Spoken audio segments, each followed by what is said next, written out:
Or sweetest Shakespeare, fancy his child, warble his native wood notes wild. What needs my Shakespeare for his honored bones, the labor of an age in piled stones, or that his hollowed relics should be hid under a starry, pointing pyramid? Dear son of memory, great heir of fame, what needst thou, such weak witness of thy name, and so sepulchred in such pomp dost lie, that kings for such a tomb would wish to die? A very good morning to the august gathering, the honorable panelists, the esteemed guests, the young literates, the laureates, the poets, the participating team members, and everyone present here. We welcome you all to Lit Theatrics Jasn-e-Sahitya. Today, we celebrate the greatest dramatist, playwright, and the most revered figure, Shakespeare. T.S. Eliot said, "We can say of Shakespeare that never has a man turned such little knowledge into such great account." Today we celebrate literature through Encore More, Shakespeare on Floor, an event of Shakespearean monologues, be it Hamlet or Romeo and Juliet, be it Macbeth or Cymbeline, Othello or Coriolanus. Ralph Waldo Emerson rightly said, "He breathed upon dead bodies and brought them into life, nor sequence centuries could hit orbit and sum of Shakespeare's unit." William Shakespeare was an English poet, playwright, and actor, widely regarded as the greatest writer in the English language and the world's preeminent dramatist, also known as Bard of Avon. He has written 38 plays and 154 sonnets. He was, is, and will be the epitome of literature. Today, we commemorate and eulogize Shakespeare's work, his drama, and his characters in Encore More, Shakespeare on Floor. Encore More, Shakespeare on Floor, as the name suggests, is about drama. Drama that speaks about tragedy, mystery, emotions, hunger for power, love, beauty, etc., etc. Yes, ladies and gentlemen, today we will make you travel through the world of plays where each character will reflect varied facets of human emotions. Emotions that have the power to heal or destroy, bind or set free, love or loathe, transform or stagnate the human soul. So here we present before you Encore More, Shakespeare on Floor. The young actors will be awarded Certificate of Excellence by panelists who are extremely renowned and eminent laureates from different fields, and they have spared their valuable time to be a part of this celebration. We welcome you, Ma'am Shannu Sharma, Ma'am Vasudha Madhan, Ma'am Jagriti Upadhyay, and Ma'am Madhumita Banerjee. The rules for the competition are: the video should be maximum of 720p HD quality and limited to 8 minutes. Orientation of the video is landscape. Maximum size of the video should not exceed 150 MB. The format of the video is MP4. The participant will be presenting 2 monologues within the given time limit. The participant will be required to perform the role of the protagonist and the antagonist in the time provided. The 2 monologues should be compulsorily from any one Shakespearean play of the same character or of 2 different characters. The length of the monologue is solely the discretion of the participant. The time limit can be divided according to the convenience by the participant for both the monologues, but adherence to the 6 to 7 time limit in total is mandatory. The participant is required to give a short introduction of 1 minute, excluding the time limit of 7 minutes, of the participant's name, school's name, and the characters chosen and the scenario of the selected piece. The participant is free to use props, costumes, makeup to enhance the character's screen presence. Usage of background music is strictly limited to soft instrumental only. Any kind of vocal music, dialogues, fillers, etc. will not be appreciated.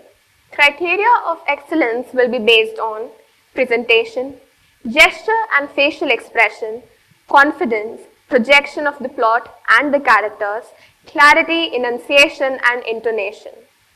All the participant and team members are requested to abide by the rules and regulations to maintain the sanctity of the event. The rules for the event are: the video is in HD format, limited to 8 minutes. The participant will be presenting 2 monologues within the given time limit. The participant is required to perform the role of the protagonist and the antagonist in the time provided. The 2 monologues should be compulsorily from any one Shakespearean play of the same character or of 2 different characters. The length of the monologue is solely the discretion of the participant. The time limit can be divided according to the convenience of the participant for both the monologues, but adherence to 6 to 7 minutes time limit in total is mandatory. The participant is required to give a short introduction of 1 minute, excluding the time limit of 7 minutes, of the participant's name, school's name, about the character chosen, and the scenario of the selected piece. The participant is free to use props, costumes, etc. to enhance the character's screen presence. Usage of background music is strictly limited to soft instrumental only. Any kind of vocal music, dialogues, fillers, etc. will not be appreciated. Criteria of excellence will be based on presentation, gesture and facial expression, confidence, projection of the plot and the characters, clarity, enunciation and intonation. All the participants and team members are requested to abide by the rules and regulations to maintain the sanctity of the event. Charlotte Cushman said, "I think I love and revere all the forms of art equally. To me it seems as if when God conceived the world, that was poetry. He formed it, that was sculpture. He colored it, that was painting. He peopled it with living beings, that was the grand eternal drama." So ladies and gentlemen, we present the protagonist and antagonist of Shakespearean plays today, who will reflect the echoes of his drama, which has left its mark on each clerisy. So put your hands together and welcome the first act. My warm greetings to one and all. My name is Donna Michael and I'm studying in Army Public School, Dakshai. For my elocution competition, I'm going to play Shakespeare's one of the most famous and frightening female characters, Lady Macbeth, from Shakespeare's tragic play, Macbeth. Act 1, Scene 5. After learning of witch's prophecy, Macbeth receives the title of Thane of Cawdor from King Duncan. And this convinces him that the witches may have been telling the truth. And with the desire of becoming the king, he writes to his wife, Lady Macbeth. And Lady Macbeth, who receives this letter, becomes almost immediately determined to take the crown by any means necessary.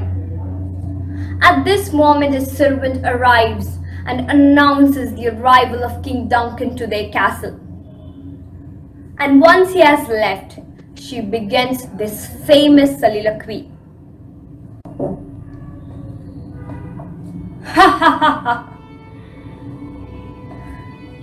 The raven himself, his horse, that crooks the fatal entrance of Duncan under my battlements. Come, ye spirits that tend on mortal thoughts, unsex me here, and fill me from the crown to the toe, full of direst cruelty. Nay, take my blood. Stop up the passage and access to remorse, and the compunctious whisperings of nature shall shake my fell purpose, nor keep peace between the fact and it. Come to my woman's breast, take my milk for gall, you muttering ministers, Wherever is a sightless substance, you wage on nature's mischief. Come, take night, and pall thee in the dunnest smoke of hell, that my keen knife see not the wound it makes, nor heaven peep through the blankets of the dark, to cry, hold, hold.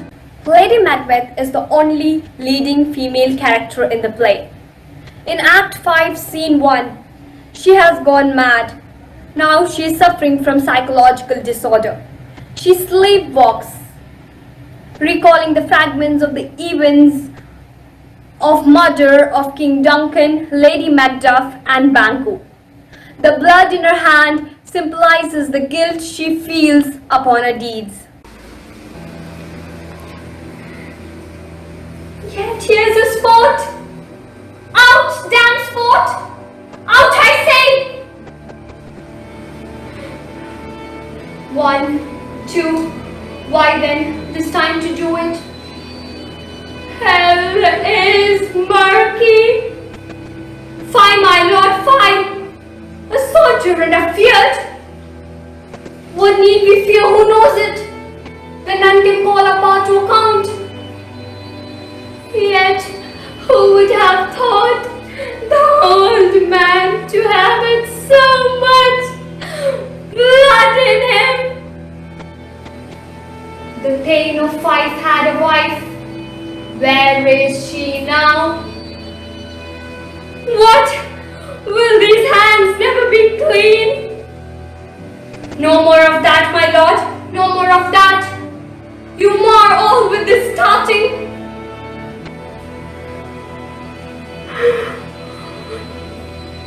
Here's the smell of the blood still. All the perfumes of Arabia will not sweeten my little hand. Oh, oh, oh, oh. Wash your hands. Put on your nightgown. Look not so pale. I tell you yet again. Banquo's buried. He cannot come out on's grave. To bed, to bed. There's someone at the gate. Come, come, come, come. Give me your hand. What's done cannot be undone. To bed, to bed.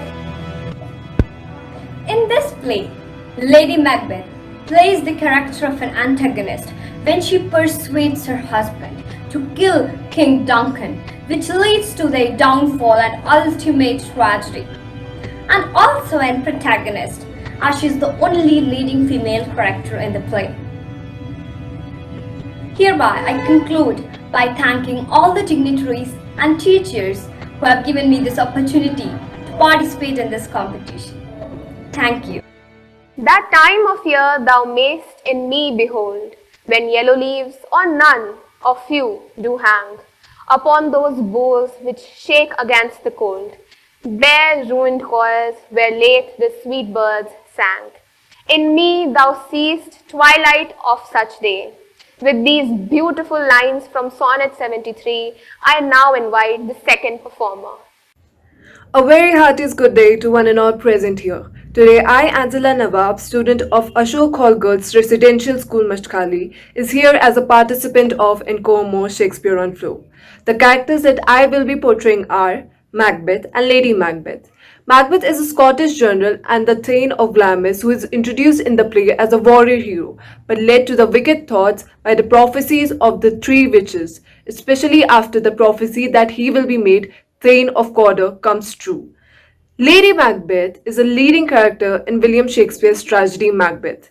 Lady Macbeth is strong, ruthless, and ambitious.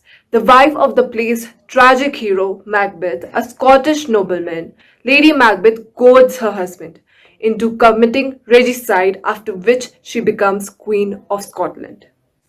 If it were done when it's done, then 'twere well. It were done quickly, if the assassination could trammel up the consequence and catch with surprise success that but this blow might be the all and the end all here. But here upon this bank and shoal of time we jump the life to come.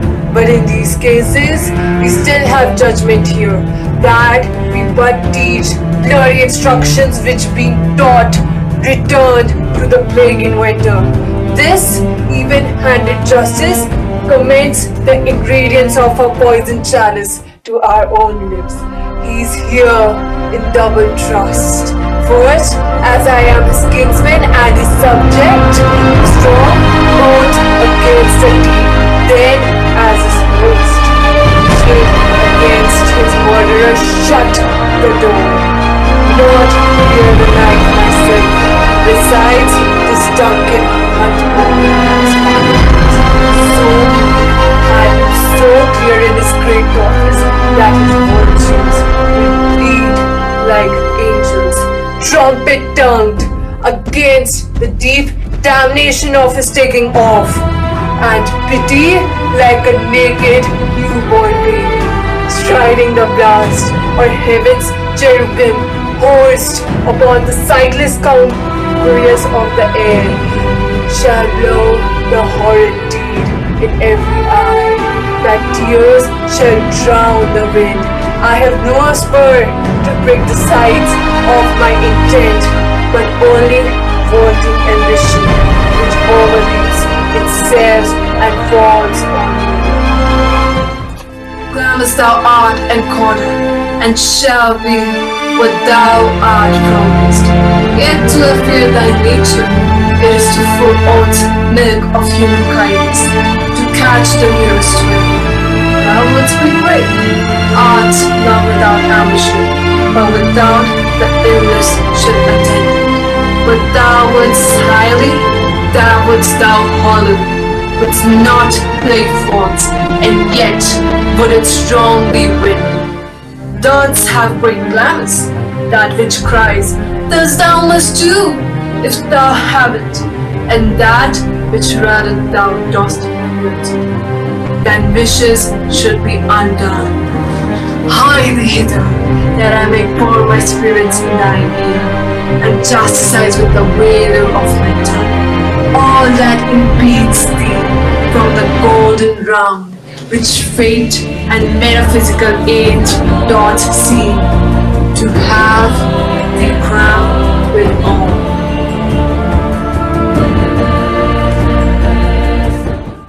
This earth of majesty, this seat of Mars, this other Eden, demi-paradise, this fortress built by nature for herself, against infection and the hand of war. Truly, such well-thought words of John Gaunt's speech from Richard II. Let's view the next character. Hello everyone, my name is Preet Rathi and I am representing Birla Public School Pilani. I will be displaying two characters from William Shakespeare's Julius Caesar. First of the two is Caesar's close friend Marcus Brutus. Brutus's predecessors had worked hard to turn Rome into a republic. So, as Caesar gained power and was named dictator, Brutus and a group of senators, who are remembered as the conspirators, got afraid of a return to democracy. Together, they planned Caesar's assassination. I will be portraying Brutus as he speaks at Caesar's funeral and explains why he killed his own friend whom he loved so much to the Roman citizens.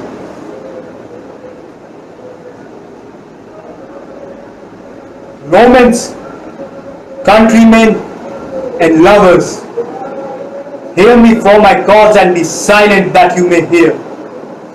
Believe me for mine honor and have respect to mine honor that you may believe. Censor me in your wisdom and awake your senses that you may be the better judge.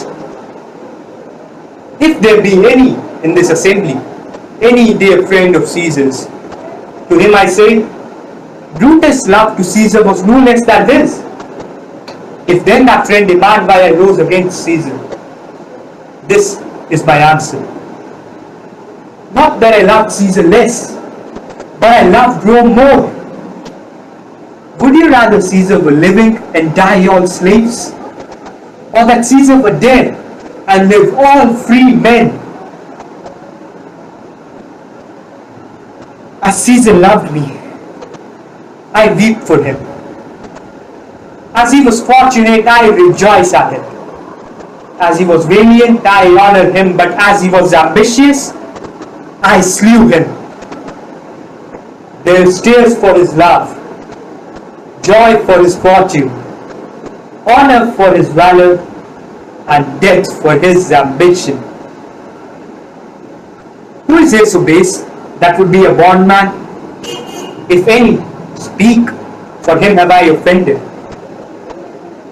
Who is here so rude that would not be a Roman?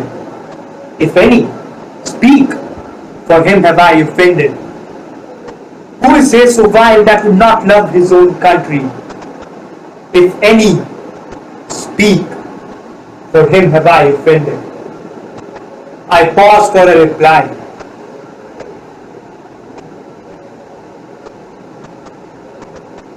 Then none have I offended. I have done no more to Caesar than what you shall do to Brutus.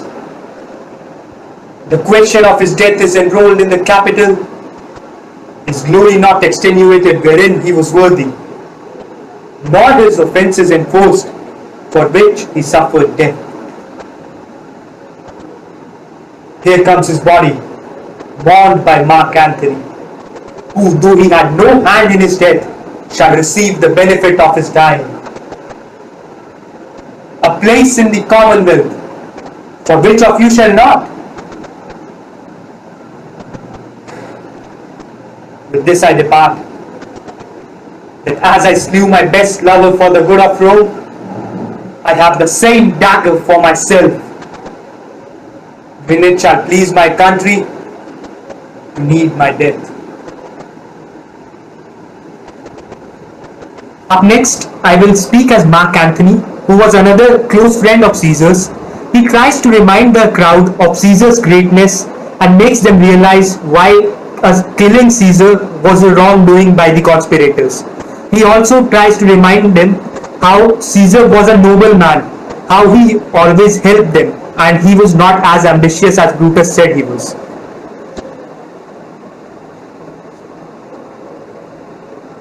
Friends, Romans, countrymen, lend me your ears. I come to bury Caesar, not to praise him. The evil that men do lives after them. The good is oft interred with their bones. So let it be with Caesar. The noble Brutus had told you that Caesar was ambitious. If it was so, it was a grievous fault. And grievously had Caesar answered it. Here, under the leave of Brutus and the rest, for Brutus is an honorable man, so are they all honorable men, come I to speak in Caesar's funeral. He was my friend, faithful and just to me. But Brutus says he was ambitious, and Brutus is an honorable man. He hath brought many captives home to Rome, whose ransoms did the general coffers fill. Did this in Caesar seem ambitious? When that the poor have cried, Caesar hath wept? Ambition should be made of sterner stuff. Yet Brutus says he was ambitious, and Brutus is an honorable man. You all did see on the Lupican, I thrice presented him the kingly crown, which he did thrice refuse. Was that ambition? Yet Brutus says he was ambitious, and sure, Brutus is an honorable man. I come not to disprove what Brutus spoke, but here I am to speak what I do know. You all did love him once, not without cause. What cause withholds you then to mourn for him? O judgment, though I fled to brutish beasts and men have lost their reason.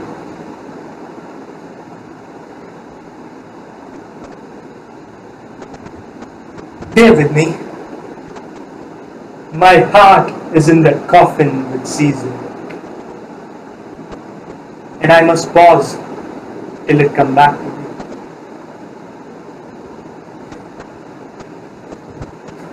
Thank you. I hope you liked it. Give every man thy ear, but few thy voice. Take each man's censure, but reserve thy judgment. The lines are the reflection of a great dramatist. Coming up next is the fourth performer. Good morning, everyone, respected members of the jury.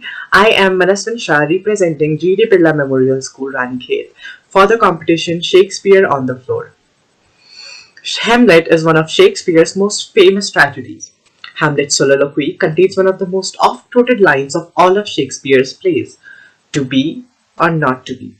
The scene, Act 3, Scene 1, in which Hamlet delivers his soliloquy, is often called the nunnery scene.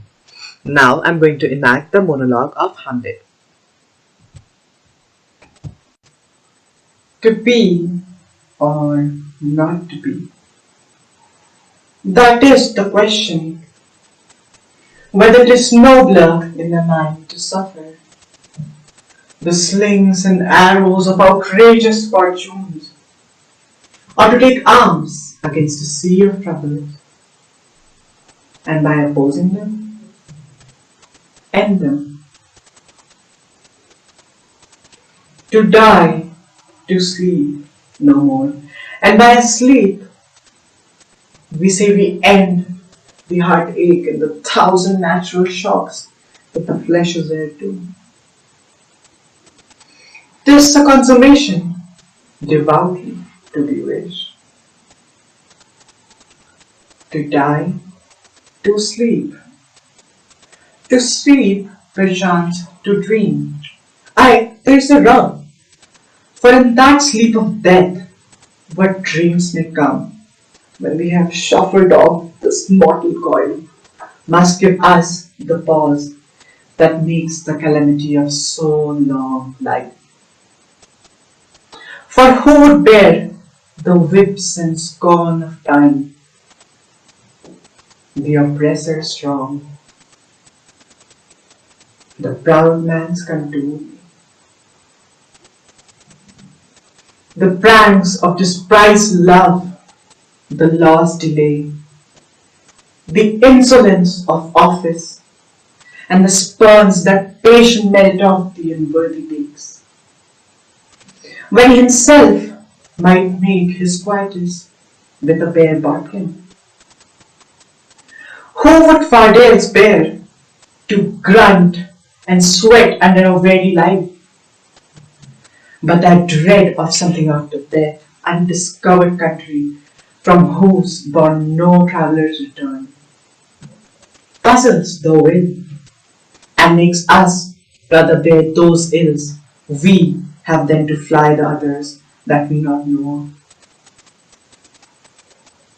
Thus conscience doth makes coward after all of us, and thus the native hue of resolution is sickled o'er with the pale cast of thought and the enterprises of great breadth and moment. With this regard, their currents turn awry and lose the name of action. Claudius, Hamlet's uncle and the murderer of Hamlet's father, gives the audience a detailed insight into his thoughts as he goes to pray in Act 3, Scene 3 of Shakespeare's play. "Oh, my offence is rank, it smells to heaven," confirms Claudius's guilt of murdering his brother, old Hamlet. Now I'm going to enact the monologue of Claudius.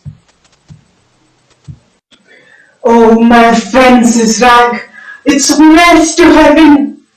It had the primal endless cursed upon a brother's murder.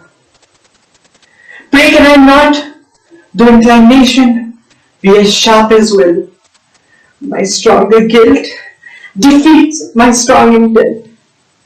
And like a man to double business bound, I stand and pause where I shall first begin in both neglect.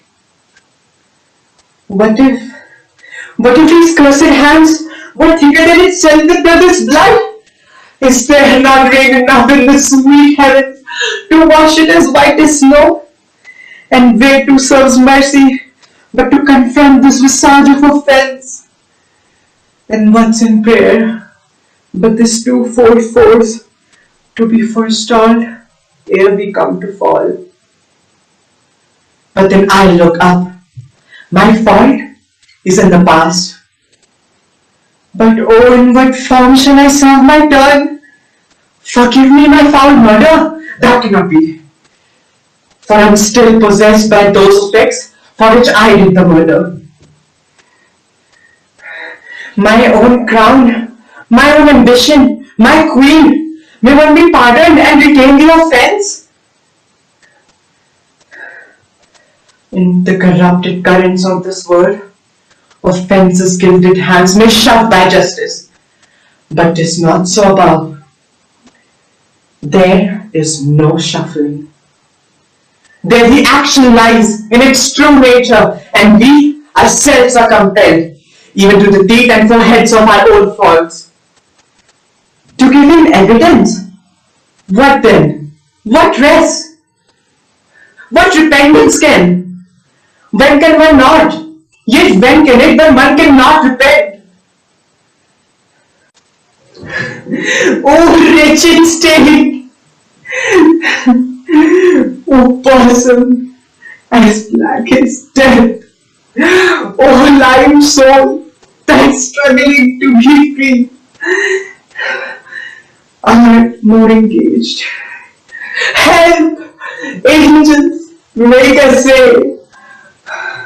Bow stubborn knees and heart with strings of steel, be as soft as the sighings of a newborn babe, and all may be well. But thy eternal summer shall not fade, nor lose possession of that fair thou owest, nor shall death brag thou wanderest in his shade.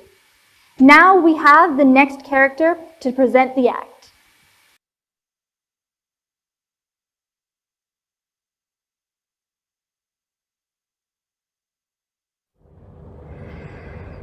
I am Calpurnia, the Caesar's spouse. Yes, the king of the Roman Empire, but today the world's mightiest man has no innuendo of what is in store for him. Doth he knows not that you are prone to be proud when you have power? And today death is prowling for him.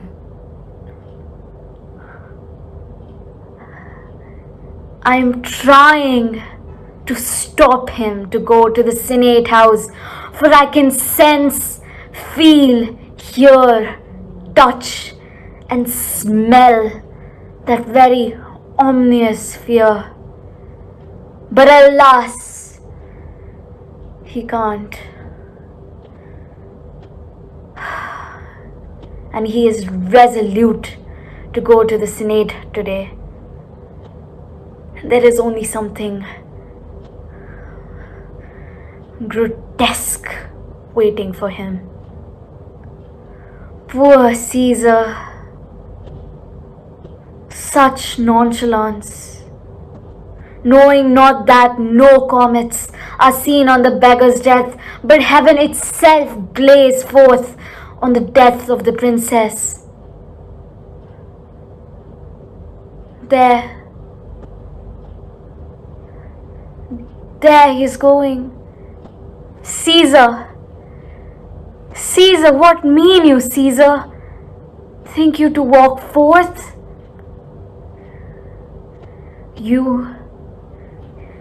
You shall not stir out of this house today.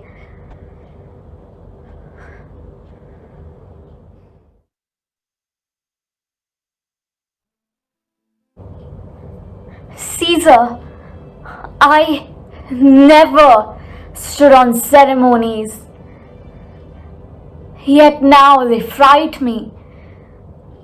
There is one within, besides the things that we've heard and seen, recounts most horrid sights seen by the watch. A lioness hath whelped in the streets, and graves have yawned and yielded up their dead. Fierce, fiery warriors fought upon the clouds in ranks and squadrons, and right form of war, which drizzled blood upon the Capitol. The noise of battle hurtled in the air. Horses did neigh, and dying men did groan, and ghosts did shriek and squeal about the streets. O Caesar, these things are beyond all use, and I do fear them.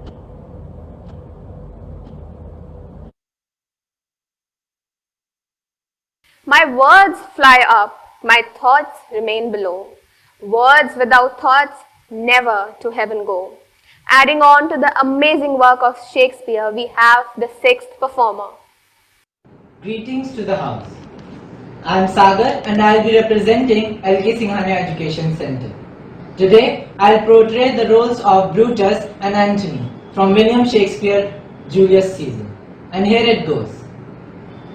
Romans, countrymen, lovers, hear me for my cause and be silent that you make me. Believe me in mine honor and have respect to mine honor that you may believe. If there be any in this assembly, any dear friend of Caesar's, to him I say that Brutus's love to Caesar was no less than him. But if then that friend demands, why Brutus rose against Caesar, this is my answer. Not that I love Caesar, but I love Rome more. Had you rather Caesar were living to die all slaves, than that Caesar were dead to live a free man, as Caesar loved, I feel. As he was fortunate, I rejoiced. As he was valiant, I honored. But as he was ambitious, I slew him. There are tears for him, joy for his honor, fortune for his love, and death for his ambition. Who is here so base that would be a bondman? If any, speak, for him have I written. Who is here so rude that will not love his own country? If any, speak, for him have I written. Who is here so vile that will not be a Roman? If any, speak, for him have I written. I pause for a reply. Then none have I offended. I have done no more to Caesar than you shall do to Brutus. The question of his death is enrolled in the Capitol. His glory not exterminated, wherein he was buried, for which he suffered. Nor his offenses and proofs. Here comes his body mourned by Mark Antony, though he had no hands in his death, shall receive a special benefit of his dying, a place in the commonwealth, as which of you shall know. With this I depart, as I slew my best lover for good of Rome. I have the same dagger for myself, as it shall please my country beneath my death. Friends, Romans, countrymen, lend me your ears. I come to bury Caesar, not to praise him. The evil that men do stays after them. The good is oft interred with them. So let it be with Caesar. The noble Brutus says he was ambitious. If it were so, it was a grievous fault, and grievously had Caesar answered under the name of Brutus and Brutus. But Brutus is an honorable man.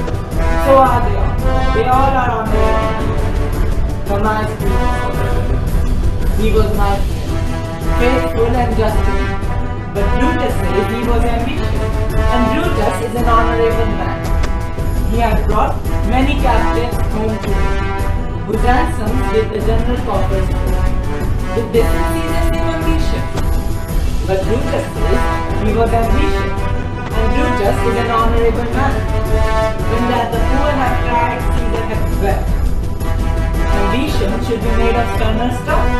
But Brutus says he was ambitious, and Brutus is an honorable man. You all did see at the Lupercal, had thrice presented him the kingly crown, which he thrice refused. Is this what ambition is?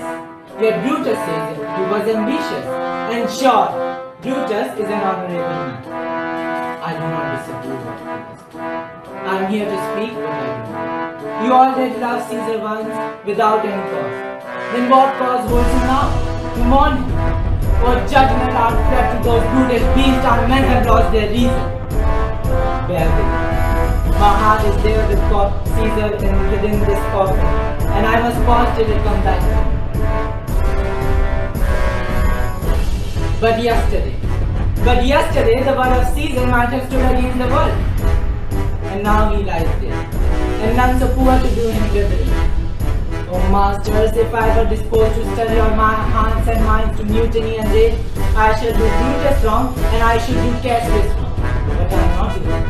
For you all know I am honorable man. Rather I choose to wrong myself, to wrong the dead, and you. But here's the parchment. I found it with the seal of Caesar. I found it in his closet. This is will.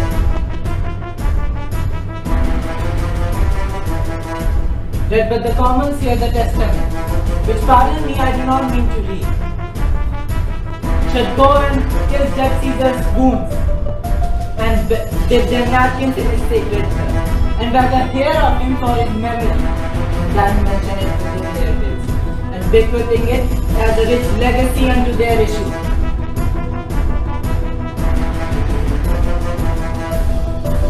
Gentlemen, pardon me, I must not leave.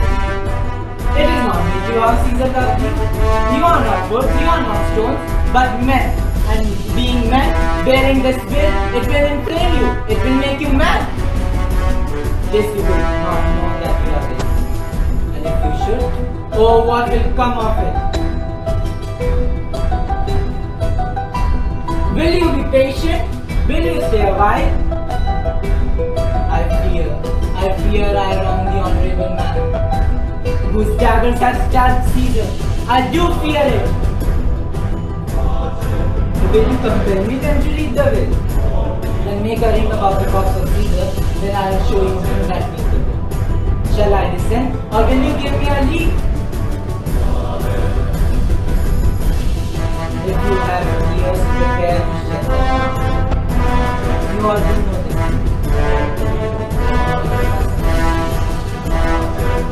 There is some need, and extend the day you overkeep. Through this place ran the Cassius gathered. Look what it is that and this is the stuff. With this, our well-beloved Brutus. Mark how the blood of Caesar followed it and ran out of the Brutus. And Brutus followed Caesar. Oh God, how dearly Caesar loved him. It was the most unkindest of all.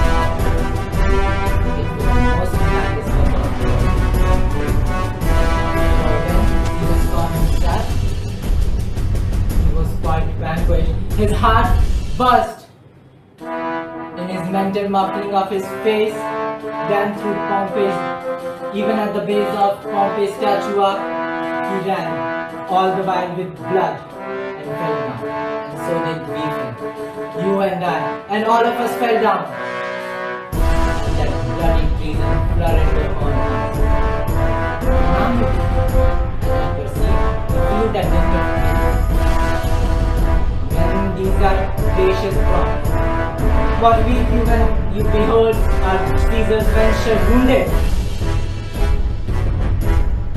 Life is a drama, and here we have another dramatist. A very good morning to the respectable judges, teachers and students.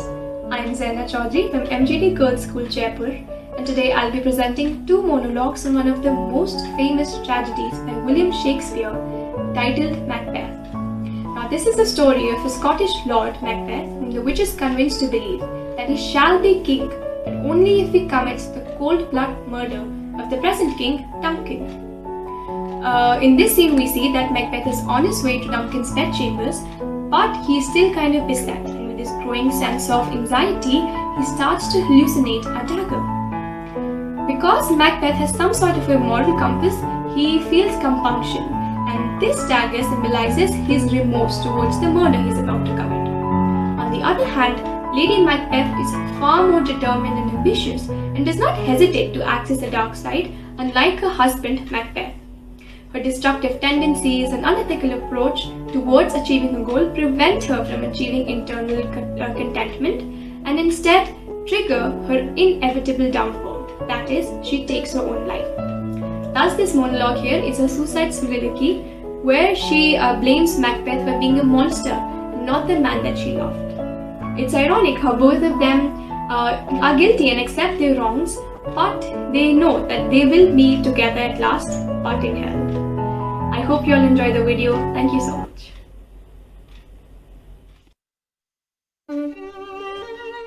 O King Macbeth, a demon you became. Remember when you fell in the deepest love? Go fee upon it, go thee hence, Macbeth. You are a monster, lurking in the night. Now who is thy next victim, cruel Macbeth? Oh, murder me, slit my damn throat. Thou art a killer, not the man I loved. Where art thou, King Macbeth? Macbeth! Macbeth!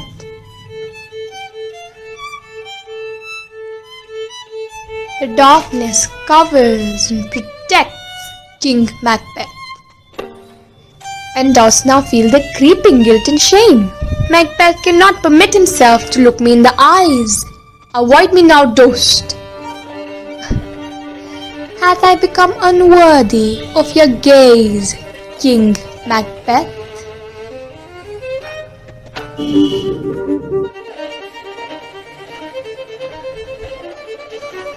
Thou worship thy disgusting witches. The witches planted evil in my head. In the foretelling, thou became absorbed. I knew the air. I dost not know. Thou shalt be conquered very soon, Macbeth. And once thou art, shall we walk together in hell. Ha ha ha!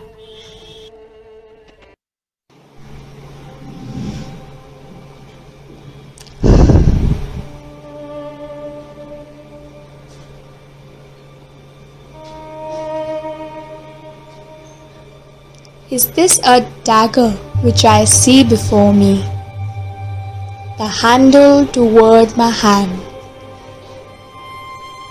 Come, let me clutch thee.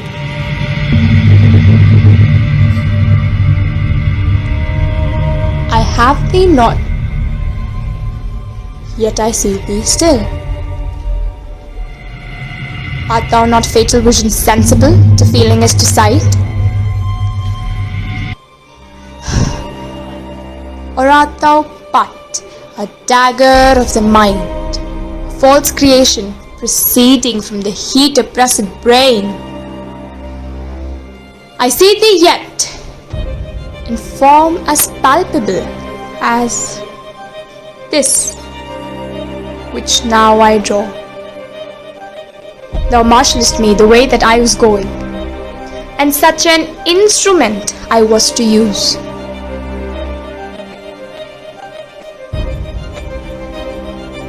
Mine eyes are made full of the other senses. And what's worth all the rest? I see thee still.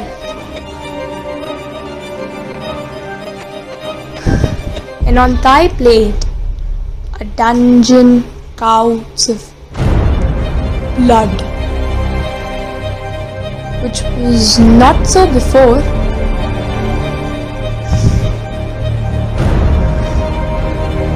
There's no such thing. It's the bloody business that informs dust to mine eyes.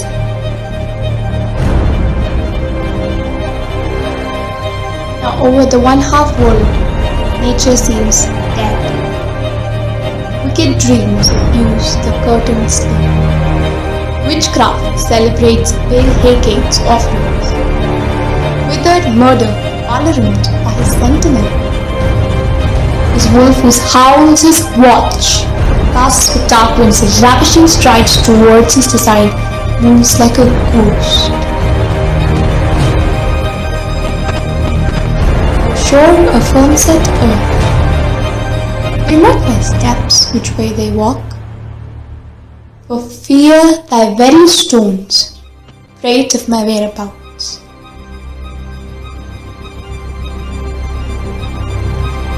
And take the present horror from the time which thou suits with it,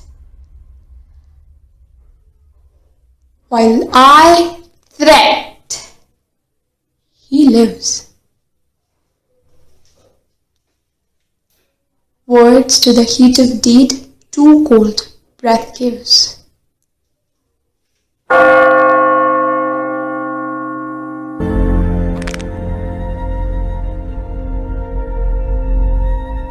I go, and it is done.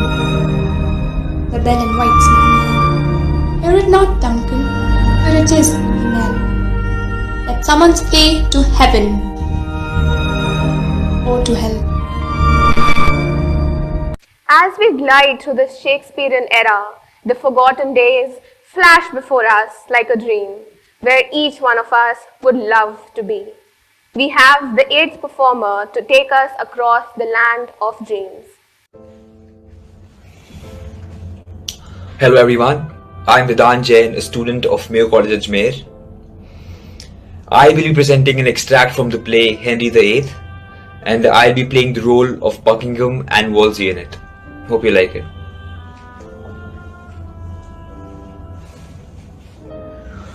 Nay, Sir Nicholas, let it alone. My state will now but mock me. When I came hither, I was Lord High Constable and Duke of Edinburgh. But now poor Edward Bohun. Yet I am richer than my base accusers, who never knew what truth meant. But I now seal it, and with that blood will make them one day groan for it. My noble father, Henry of Buckingham, who first raised head against usurping Richard, flying to succor for his servant Bannister, being distressed was by that wretch betrayed, and without trial fell, may God's peace be with him. Henry VII, succeeding, truly pitying my father's loss like a most royal prince, restored me to my honors, and out of his ruins made my name once more noble. Now his son, Henry VIII, life, honor, name and all that made me happy at one stroke has taken forever from the world. I had my trial, and must needs say a noble one, which makes me a little happier than my wretched father. Yet thus far we are one in fortunes. Both fell by our servants, by those men we loved most, a most unnatural and faithless service. Heaven has an end in all. Yet you that hear me receive as certain from a dying man, where you are liberal of your loves and counsels. Be sure you be not loose. For those you make friends and give your hearts to, when they once perceive the least rub in your fortunes, fall away like water from you, never to be found again, but where they are meant to sink you. All good people, pray with me. I must now forsake you. The last hour of my long and weary life has come upon me. Farewell. I will now be playing the role of Wolsey as the antagonist of this play. So farewell to the little good you bear me. Farewell, a long farewell to all my greatness. This is the state of man. Today he puts forth the tender leaves of hopes. Tomorrow it blossoms and bears his blushing honors thick upon him. The third day comes a frost, a killing frost.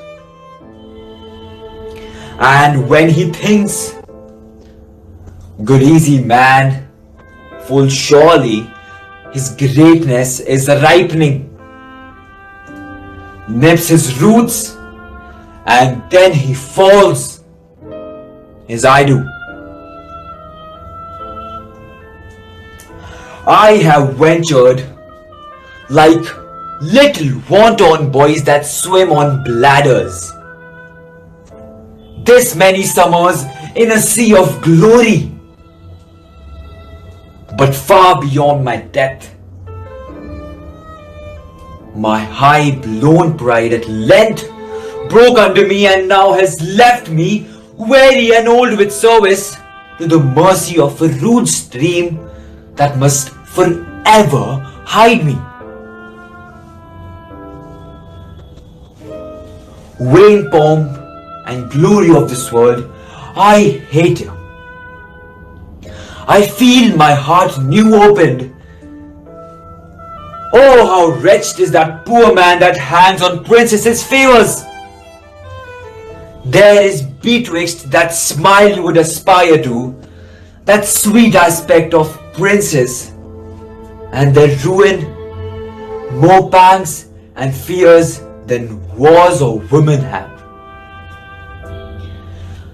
And then he falls like Lucifer, never to hope again. Thank you. All the world's a stage and life is a stage. And thus, next we have performer number 10. Hello everyone, my name is Meera Prakash Gupta from Modern School Barakumbha Road. I will be performing two monologues from the play Macbeth. Both monologues are spoken by Lady Macbeth's character. The first one that I will perform will be from Act 1, Scene 5, where Lady Macbeth receives a letter from her husband.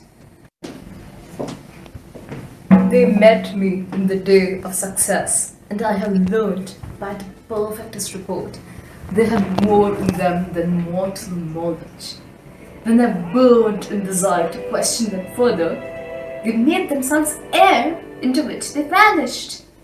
Whilst I stood wrapped in the wonder of it all, came missives from the king, who all hailed me, Thane of Cawdor, by which title, before these weird sisters saluted me and referred me to the coming on of time with Hail King that shalt be.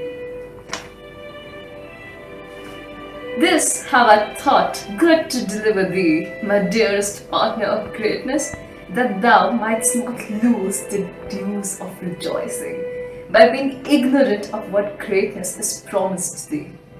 Lay it to thy heart and farewell. The raven himself is hoarse, that croaks the fatal entrance of Duncan under my battlements. Come, you spirits that tend on mortal thoughts, unsex me here, and fill me from the crown to the toe top, full of the direst cruelty. Make thick my blood, stop up the access and passage to remorse, that no compunctious visitings of nature shake my fell purpose, nor keep peace between the effect and it. Come to my woman's breast and take my milk for gall, you murdering ministers. Wherever in your sightless substances you wait on nature's mischief. Come, thick night, and pall thee in the dunnest smoke of hell, that my keen knife see not the wound it makes, nor heaven peep through the blanket of dark to cry, Hold! Hold! This monologue will also be from Macbeth. I will be portraying Lady Macbeth in Act 5, Scene 1, where she suffers from sleepwalking, which eventually leads to her mental breakdown due to the killing of the King of Scotland. Yet, here's a spot. Out! Damned spot, out! I say.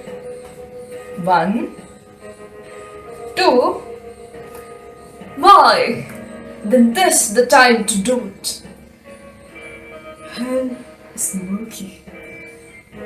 Fie, my lord, fie! What need we fear who knows it, when none can call our power to account? Yet, who would have thought the old man to have had so much blood in him? The Thane of Fife had a wife. Where is she now? What? Will these hands never be clean? No more of that, my lord. No more of that.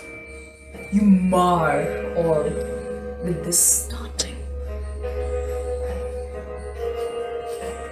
Here's the smell of the blood still. All the perfumes of Arabia would not sweeten this little hand. Oh, oh, oh!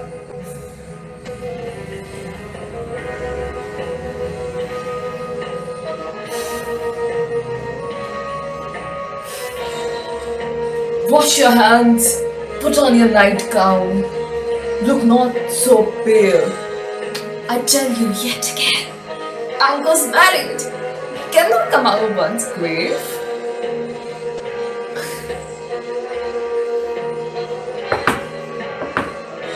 To bed, to bed, there's a knocking at the gate. Come, come, come, come, to bed, to bed, what's done cannot be undone. To bed, to bed.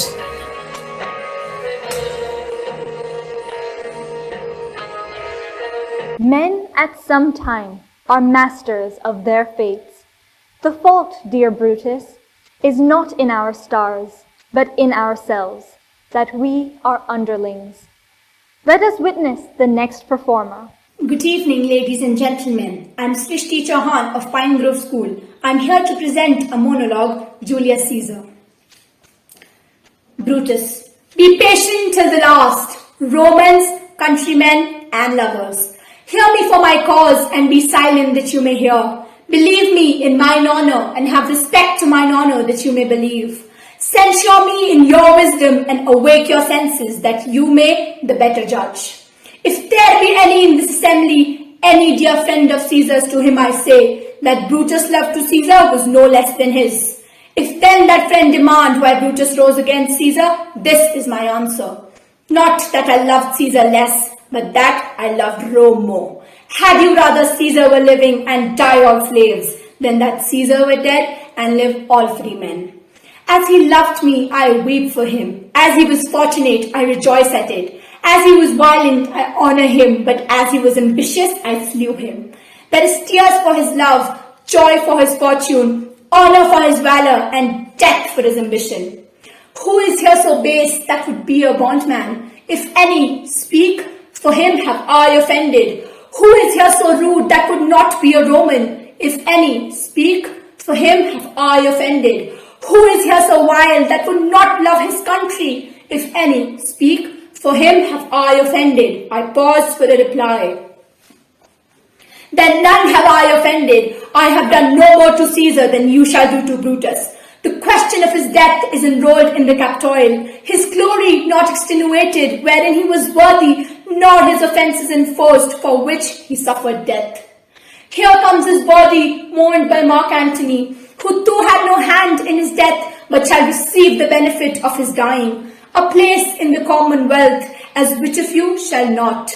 With this I depart, that as I slew my best lover for the good of Rome, I have the same dagger for myself, when it shall please my country to need my death. Antony. Friends, Romans, countrymen, lend me your ears. I come to bury Caesar, not to praise him. The evil that men do lives after them. The good is often turned with their bones. So let it be with Caesar. The noble Brutus had told you Caesar was ambitious. If it was so, it was a grievous fault. For Brutus, as you know, an honourable man. So are they all honourable men. Come I to speak in Caesar's funeral. He was my friend, faithful and just to me. But Brutus is an honourable man. You all did see on the Lupercal. I thrice presented him a kingly crown, which he thrice did refuse. Was this ambition? Yet Brutus says he was ambitious, and I'm sure he is an honourable man. I speak not to disapprove what Brutus spoke, but here I am to speak what I do know. You all loved him once, not without cause. What cause withholds you then to mourn for him? O judgment, thou art fled brutish beasts, and men have lost their reasons. Bear with me. My heart is in the coffin, there with Caesar, and I must pause till it come back to me. O masters, here's a parchment with the seal of Caesar. I found it in his closet. 'Tis his will. Let but the common hear his testaments, which, pardon me, I do not mean to read. Or they would coke his dead Caesar's wounds, ya dip their napkins in his sacred blood, ya beg a hair for his memory, and dying mention within their wills, bequeathing it as a rich legacy unto their issue. If you have tears, prepare to shed them now. You all do know this mantle. I remember the first time ever Caesar put it on. 'Twas a summer evening, the day he overcame the Nervi. Look, in this place ran Cassius' dagger through. See what a rent the envious Casca made. Mark how the blood of Caesar followed it, rushing outdoors to be resolved. If Brutus so unkindly knocked or no, for Brutus, as you know, was Caesar's angel. Judge, O you lords, how dearly Caesar loved him. This was the most and kindest cut of all, for when the noble Caesar saw him stab. Good friends, sweet friends, let me not stir you up to such a sudden flood of mutiny. They that have done this deed are honourable, and with no doubts with reason answer you. I come not, friends, to steal away your hearts. I am no orator as Brutus is, but as you all know me, a plain blunt man that loved my friend, that gave me public leave to speak for him. For I have neither wit, nor words, nor worth, action, nor utterance, nor the power of speech. To stir man's blood I speak right on. I tell you which yourself do know. Show you sweet Caesar's wounds, dumb poor mouths, and bid them to speak for me. But were I Brutus Antony, there were an Antony, would ruffle up your spirits and put a tongue in every wound of Caesar that should move the stones of roll and rise in mutiny. Thank you. Our doubts are traitors and make us lose the good we oft might win by fearing to attempt. With these beautiful lines said by Lucio, we have the 12th performer.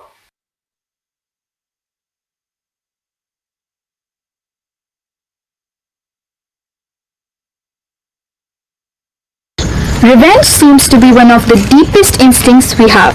Confucius said, before we embark on a journey of revenge, dig 2 graves.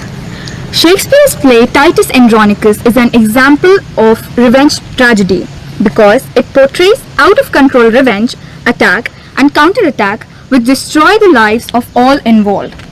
Roman general Titus Andronicus lost his 22 sons in a war against the Goths, and as a result, Titus feels compelled to sacrifice Tamara's firstborn as a religious duty. Tamara, the captive queen of the Goths, pleads for mercy, which falls to the deaf ears of Titus. When her son is executed in front of her eyes, this execution culminates into hatred, and finally, Tamara gives orders to her sons to avenge disgrace and their brother's death by molesting and mutilating Lavinia, Titus's daughter. I, Lisha and Jacob will enter into Tamara's character.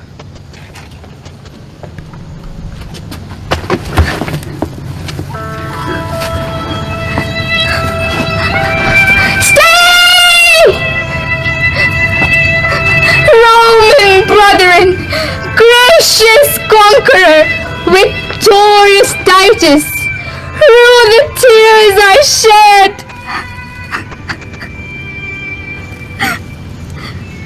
A mother's tears in passion for her son, and if thy sons were ever dear to thee, would think my son to be as dear to me. Suffice it not that we are brought to Rome to beautify thy triumphs and return captive to thee and to thy Roman yoke, but must my sons be slaughtered in the streets for valiant doings in their country's cause? Oh, if to fight for king and commonwealth were piety in thine, it is in these. It is in these. Andronicus, stain not thy tomb with blood. Wilt thou draw near the nature of gods? Draw near them, then in being merciful. Sweet mercy is nobility's true badge. Thrice noble Titus, spare my firstborn son.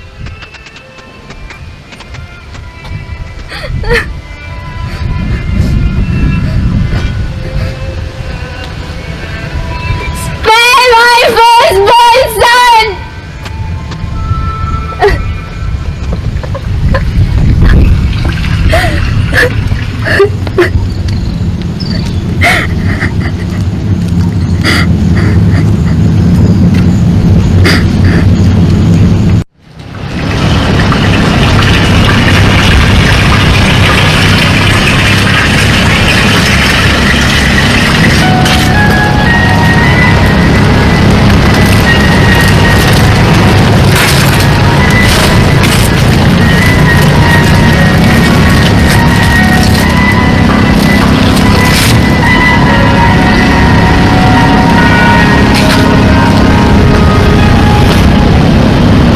Have I not reason, think you, to look pale?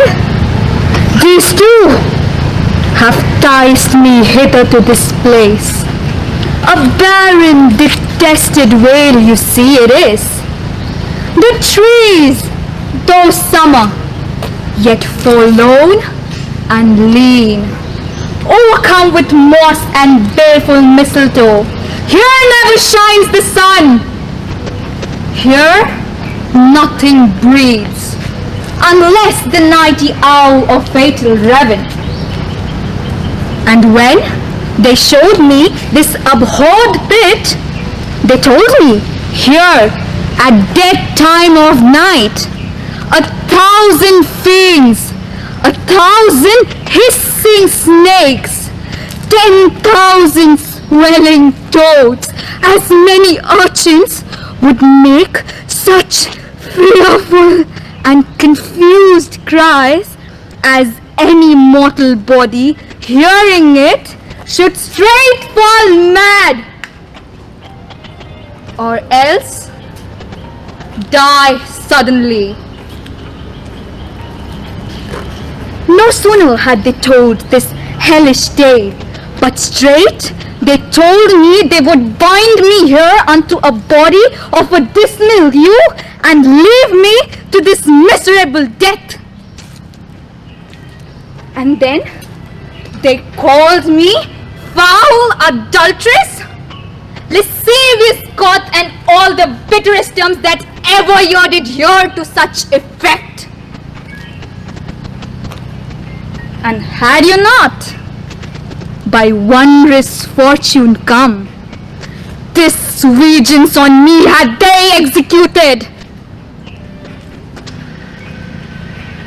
Revenge it. Revenge it as you love your mother's life, or be ye not henceforth called my children.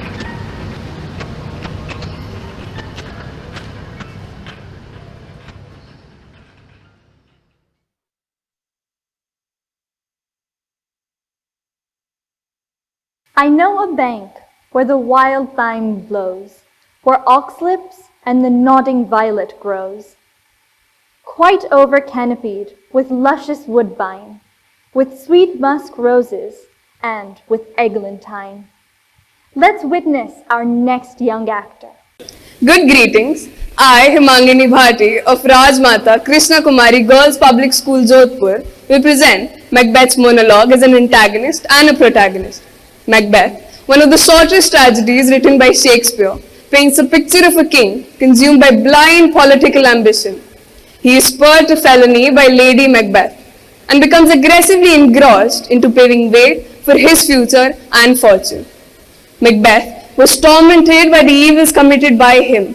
He had realized his folly and was racked with guilt and paranoia. Here I present before thee King Macbeth, the brave Scottish general. If it were done when 'tis done, then 'twere well. If it were done quickly. If the assassination could trammel up the consequences and catch with his surceased success, this but that blow might be the be-all and the end-all. Here, but here upon this bank and shoal of time, which still jump the life to come. But in these cases, we still have judgment here. That we but teach bloody instructions, which, being taught, return to plague the inventor. This even-handed justice commends the ingredients of our poison chalice to our own lips. He's here in double trust. First, as I am his kinsman and his subject, strong both against the deed. Then, as his host, who should against his murderer shut the door, not bear the knife myself. Besides, this Duncan Hathwall, his faculties so meek, has been so clear in his great office, that his virtues will plead like angels, trumpet tongue, against the deep damnation of his taking off, and pitied like a naked newborn babe, striding the blast, or heaven's cherubims, paused upon the silent couriers of air, shall blow the horrid deed in every eye. The tears shall drown the wind. I have no spur to prick the sides of my intent, only vaulting ambition, which overleaps itself and falls on the other.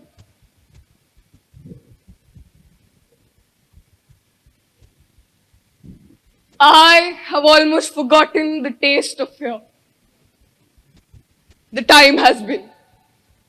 My senses would have cooled to hear a night shriek, and my fellow fair would at a dismal treaty rouse and stir as if life were in. eye has sucked full with horror, direness, familiar to my slaughterous thoughts, cannot once start. Wherefore was that cry, Macbeth? She should have died hereafter. There would have been a time for such a word. Tomorrow. And tomorrow. And tomorrow. Creeps in this petty pace from day to day. To the last syllable of recorded time. And all our yesterdays have lighted fools the way to dusty death.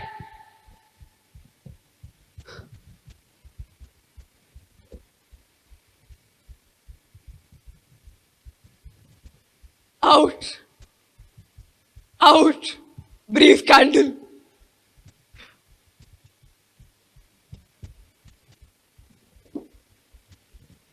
Life's but a working shadow.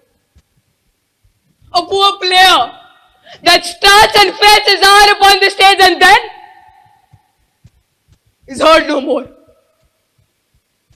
It is a tale told by an idiot, full of sound and fury, signifying nothing. Thank you, Jnana Brahma. Death is inevitable. It will come when it comes. But we need to give our best before it comes. Drama is in our emotions, soul and heart. Here we have the 14th dramatist. Good morning one and all present over here, respected jury members and all my dear participants. Today I Cadet Yogiraj Singh Gohil representing Sainik School Balachadi has come over here to act out a monologue. The act which I have chosen is the famous Shakespearean act Hamlet. My protagonist dialogue is from the famous character Prince Hamlet and my antagonist dialogue is from the famous character King Claudius. My protagonist dialogue goes like this. What a piece of work is a man, how noble in reason, how infinite in faculty, in form and moving, how express and admirable, in action how like an angel, in apprehension how like a god, the beauty of the world, the paragon of animals, and yet to me, what is this quintessence of dust? Man delights not me, no, nor woman neither, though by your smiling you seem to say so.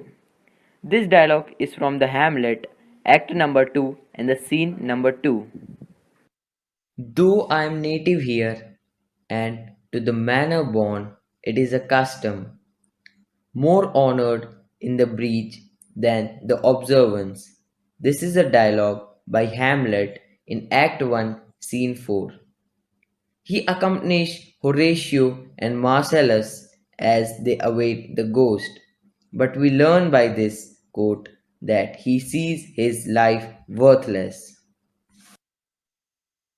My words fly up, my thoughts remain below. Words without thoughts never to heaven go. This is the dialogue by antagonist Claudius in Act 3, Scene 3. In this pivotal scene, the king has directed the childhood friends of Hamlet's, Rosencrantz and Guildenstern, to accompany Hamlet to England, thus effectively banishing this troublesome young man. My antagonist dialogues goes like these. When sorrows come, they come not single spies, but in battalions. Was used by Claudius in Shakespeare play Hamlet, Act number 4 and scene number 5. Claudius meant that when bad incidents occur, they do not happen alone and many other bad happenings occur simultaneously to contribute to the human tragedy. I'll have these players play something like the murder of my father. Before mine, uncle, I'll observe his looks. I will tend him to the quick. If he do blench, I know my course. This is the dialogue of Hamlet in Act 2, Scene 2. He is saying that Claudius' guilty conscience will shine through when he is watching the play that Hamlet's arranged. Laertes, was your father dear to you, or are you like the painting of a sorrow, a face without a heart? This is a dialogue from King Claudius, Act number 4, Scene number 7. Claudius asks these questions of Laertes after the young man returns from Paris on news of his father's death. Claudius wonders whether Laertes actually feels as much grief as his performance of sorrow suggests. So, at the end, I would like to end my monologue. Thank you and have a marvelous day ahead. There is nothing either good or bad, but thinking makes it so. Let the thinking of one of our characters prevail as we move ahead with the event. Here we have another act. Good evening, ladies and gentlemen. Today I am Cadet Pitish Ranjan Saikya of Sainik School, Golpara of class 11 standard is going to perform the dramatic monologue of the drama Titus Andronicus by William Shakespeare, the role. So here it goes, the antagonist.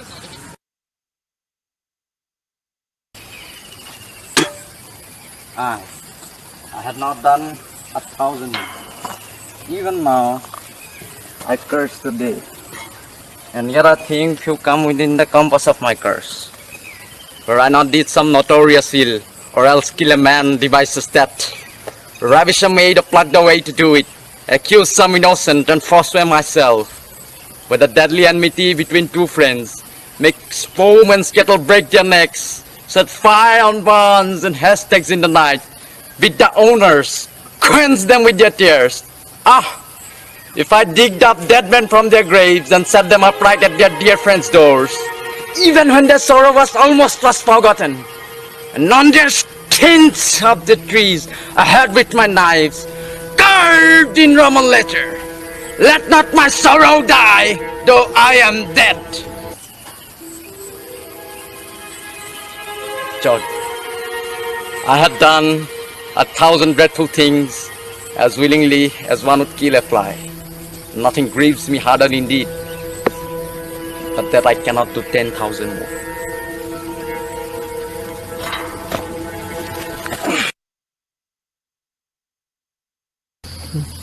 In summer's drought, I will drop upon this still, and in winter with warm tears, I will melt the snow and keep eternal spring on thy face, so thou refuse to think my dear son's closet.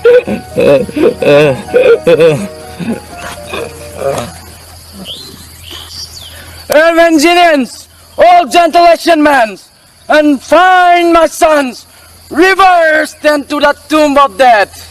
They said they never went before. My sons, my tears and prevailing now, prevailing origins. Ah, Lucius, thy brothers let me plead, great champions, once more the cheat of me. But 'tis no matter, man. If they did hear, they would mark me. If they did mark, they would pity me. Therefore I tell my sorrows to stones. The stone is soft as wax, tribune is more hardened than stone. The stone is silent and defenders not. Tribune with the tongue, doom man to death.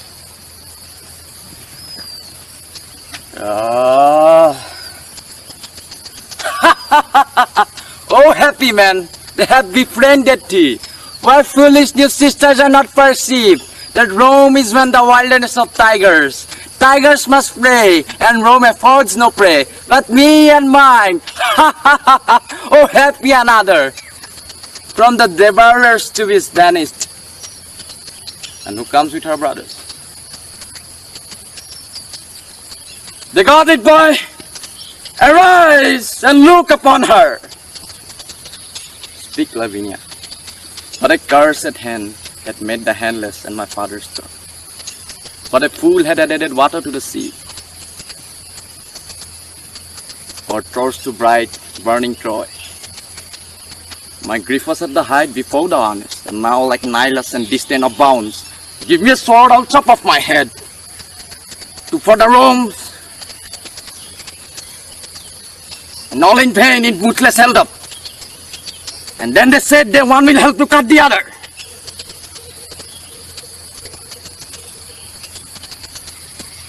It was my dear, and he that wounded her has hurt me more than he killed me dead. And now I stand as one upon a rock and widen to the wilderness of sea, this way to death. My wretched sons have gone. Here my other sons, the banished men. And here my brother weeping at my vows. That gives my soul the greatest part. This dear Lavinia, dearer than my soul.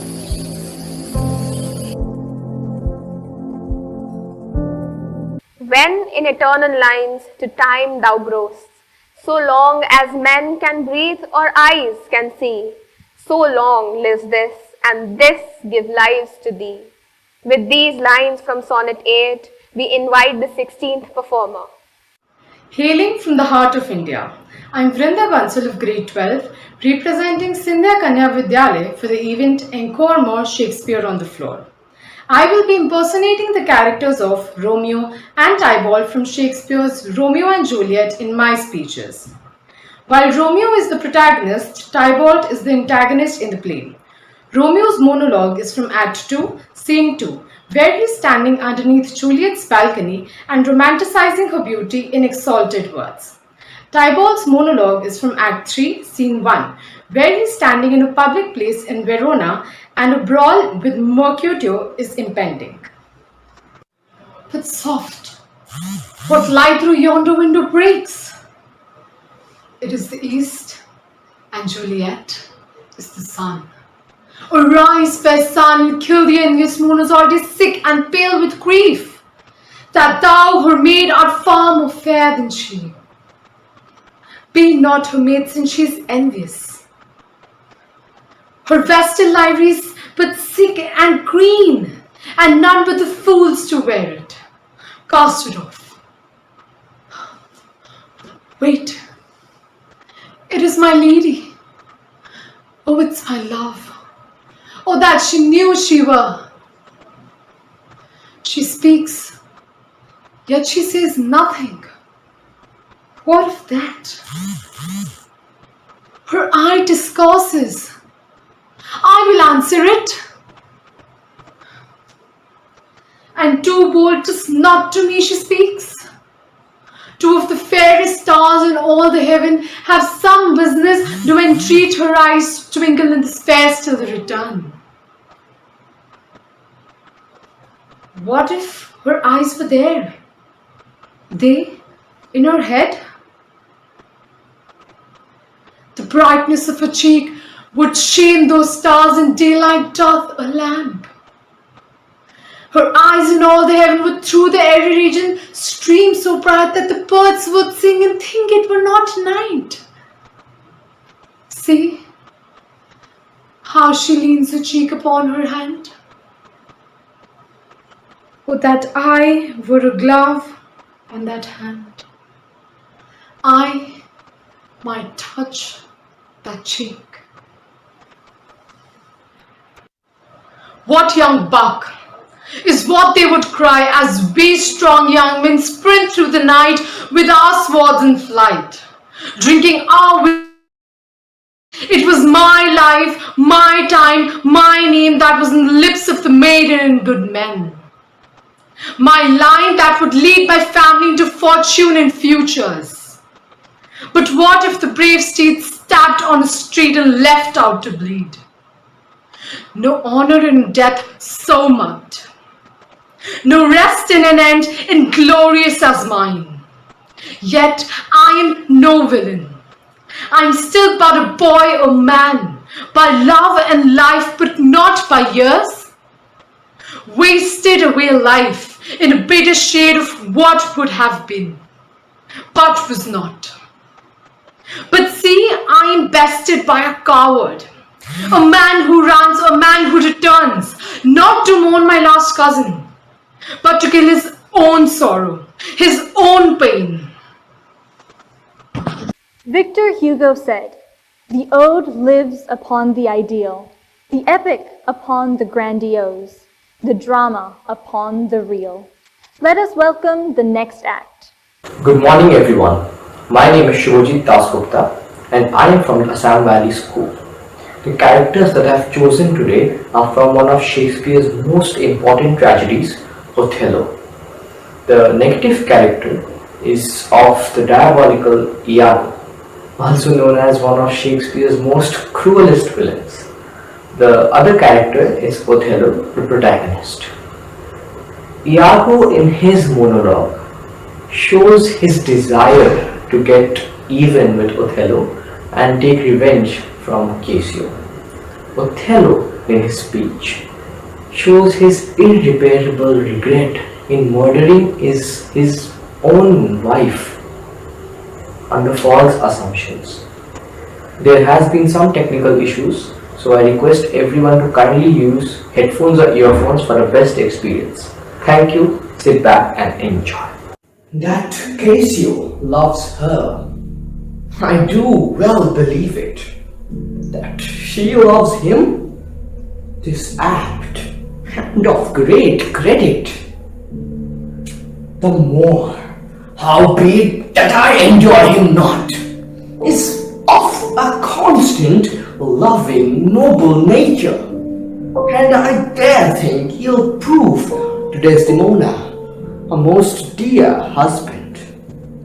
Now, I do love her too, and not out of absolute lust, though, peradventure, I stand accountant for as great a sin, that partly led to died my revenge, that I do suspect the lusty Moor had leaped into my seat, the thought whereof doth like a poisonous needle gnaw my innards, and nothing can or shall content my soul till I am even with him, wife for wife.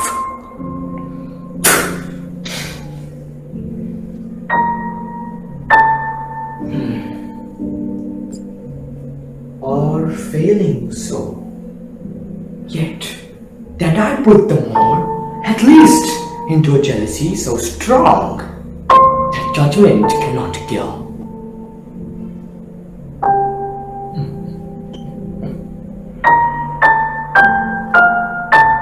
Which thing to do? If this poor trash of Venice, whom I trace for his quick hunting, stand the putting on, I'll have our Michael Cassio on the hip, abuse him to the more in the right garb. For I do fear Cassio with my nightcap too. Make the more thank me, love me, and reward me for making him egregiously an ass and practicing upon his peace and quiet, even to madness. This here, but yet confused. Knavery's plain face is never seen till used. Thought you! A word or two before you go. I have done this state some service, and they know it. No more of that.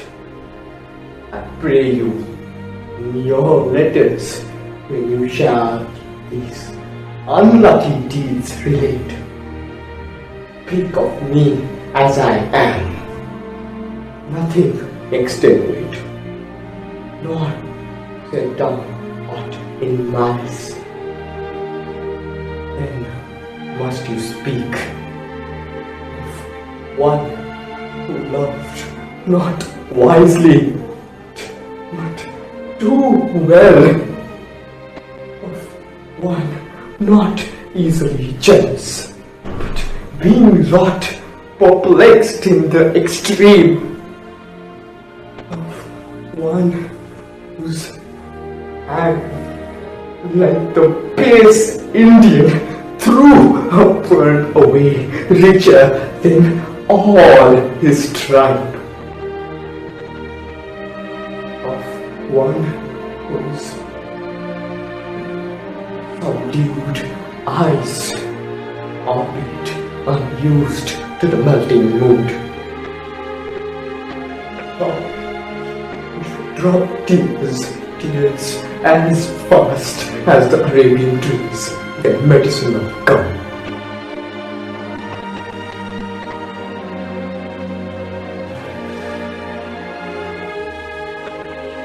Set you down this, and say besides that in Alipur once, where a magnificent and turbaned Turk beat a Venetian and produced the state, I took by the throat the circumcised dog and smote him thus.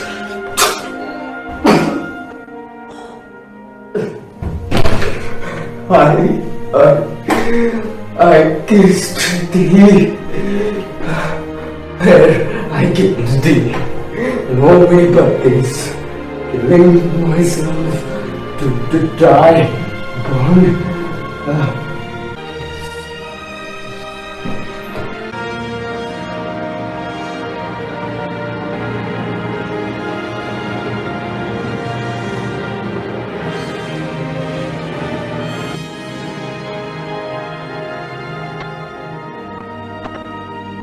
The verses are the mirror of our thoughts. If rightly said and told, have a great impact on the audience. Let us now welcome the next performer. Greetings to all. I'm Yadi Sureka, and I'll be representing the Daily College Indore. The monologues chosen by me are a part of the famed play Romeo and Juliet, written by William Shakespeare. The character I'll try to portray is Juliet, who is also the female protagonist in the play. I'll be reciting two monologues. The first monologue is, "Shall I speak ill of him, that is my husband?" And the second monologue is, "Gallop apace, you fiery-footed steeds," spoken by Juliet in Act 3, Scene 2. William Shakespeare uses a rhetorical question in the first monologue, where Juliet is wondering whether she should be condemning her husband for killing her cousin. And in the second monologue, Juliet was impatient for the night to come. It seemed that the day would go on forever. She wishes the god of the sun would whip his horses and carry Romeo faster to the distant west, and let the night fall like a thick curtain, and let Romeo come to her in secret. "Shall I speak ill of him?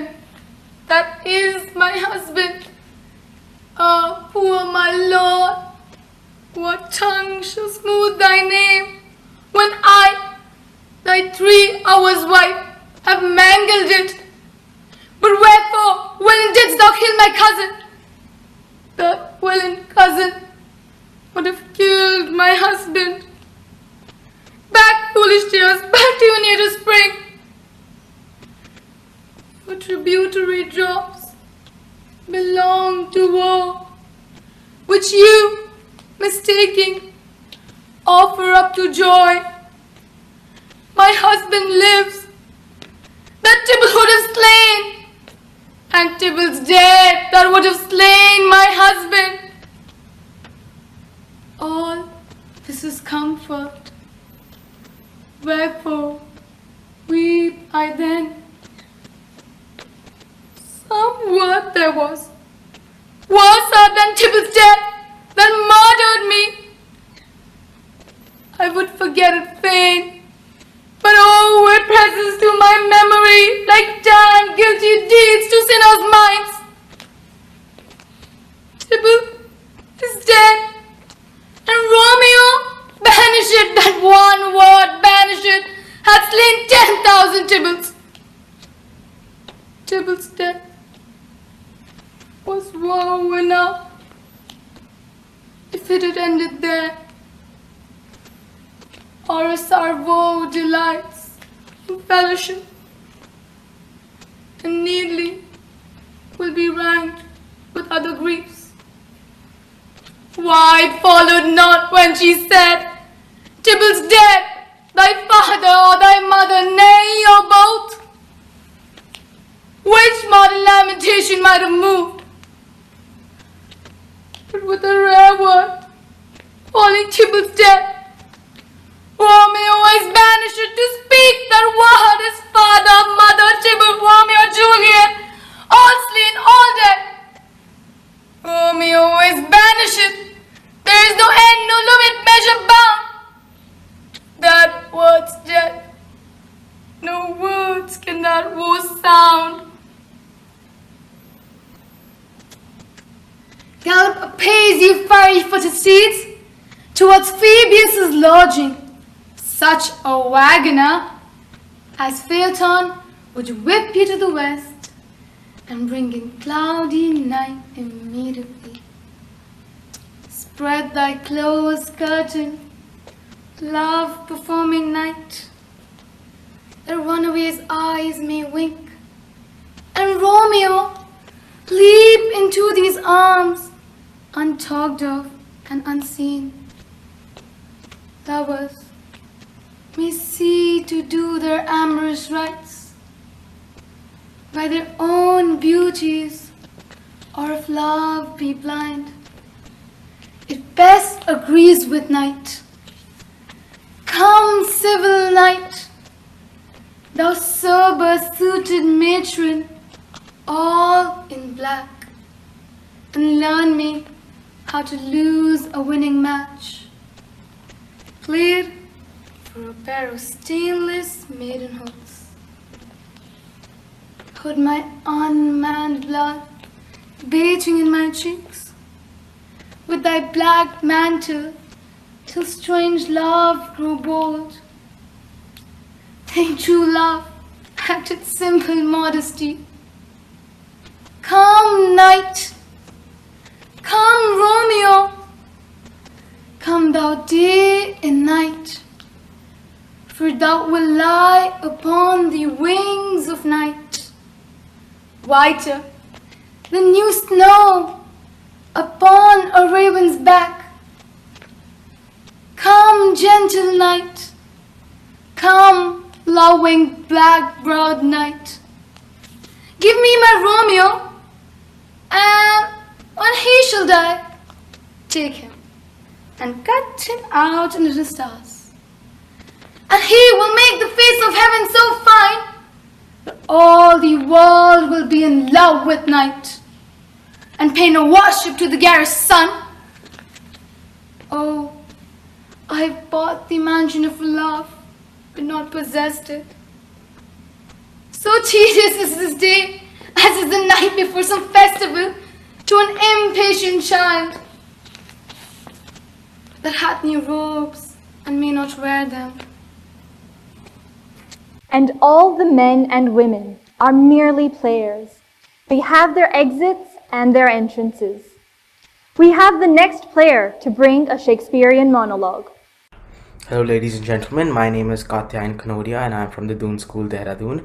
Today I shall be performing two monologues by Shakespeare's Hamlet, the first of which is delivered by Hamlet himself, whereas the second one is delivered by King Claudius.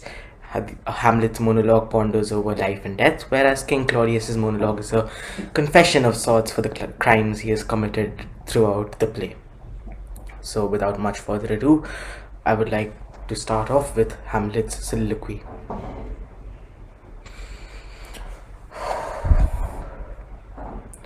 To be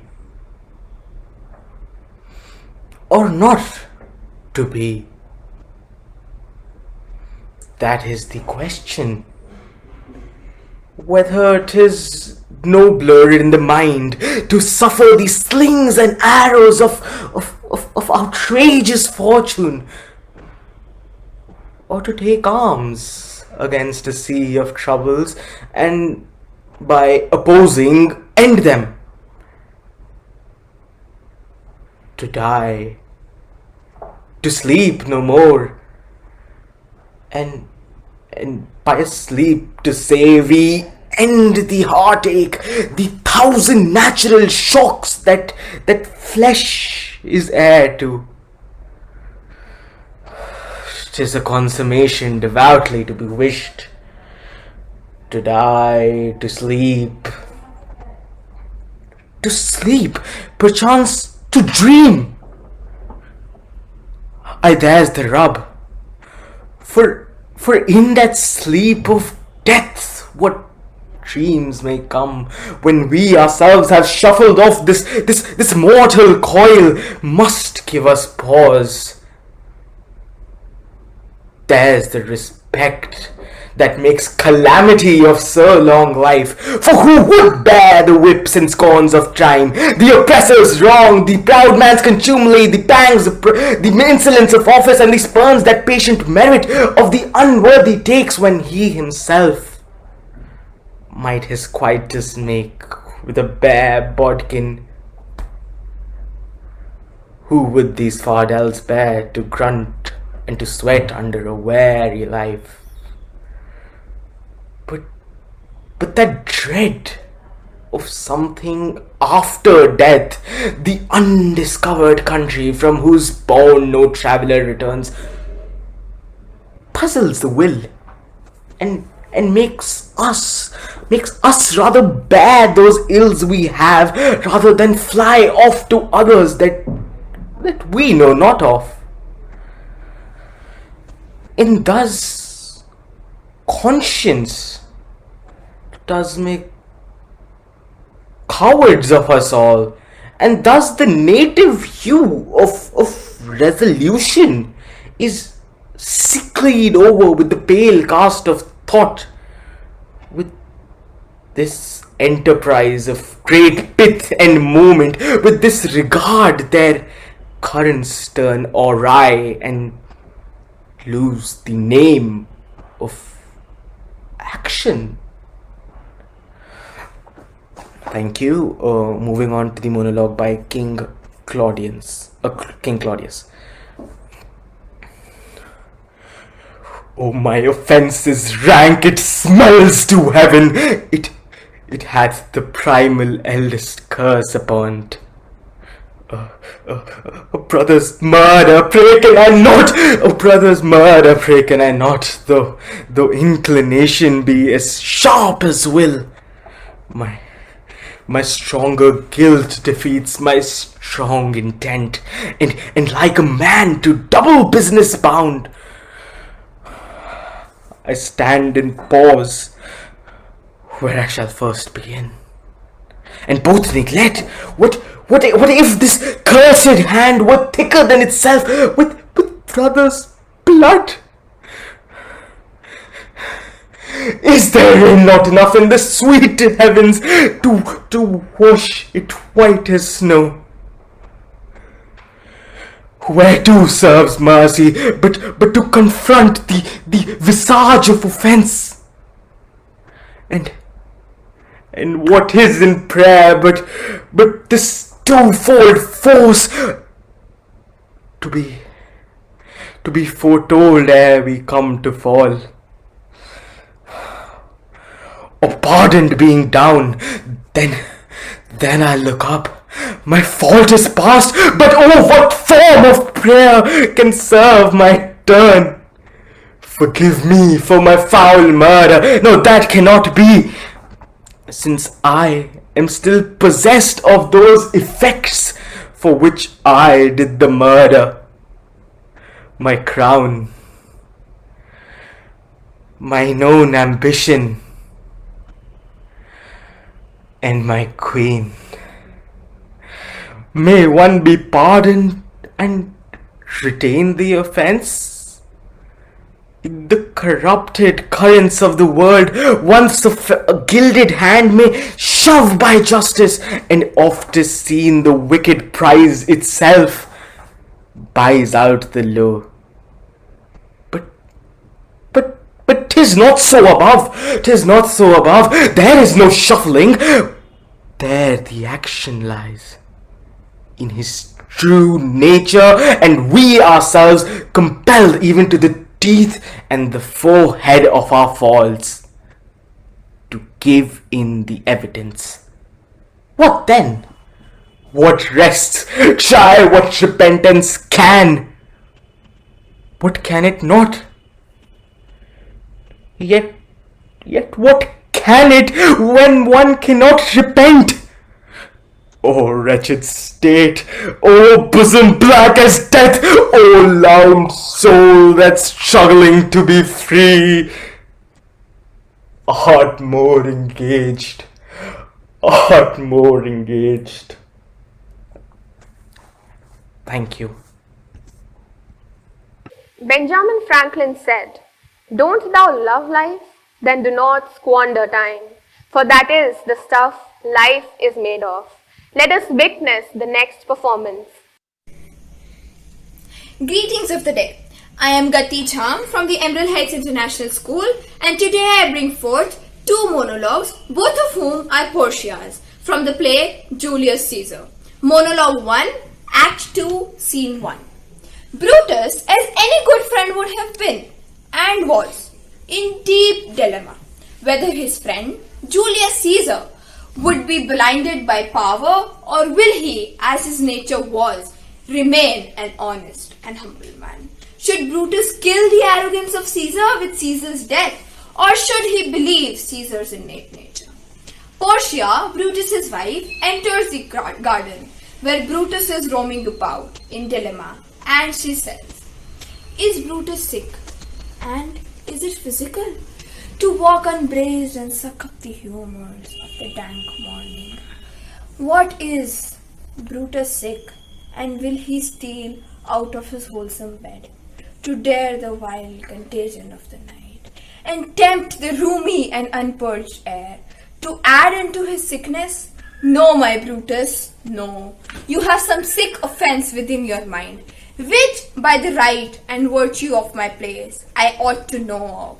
And upon my knees I charm you by my once commanded beauty, by all your vows of love, and the great vow which did incorporate and make us one.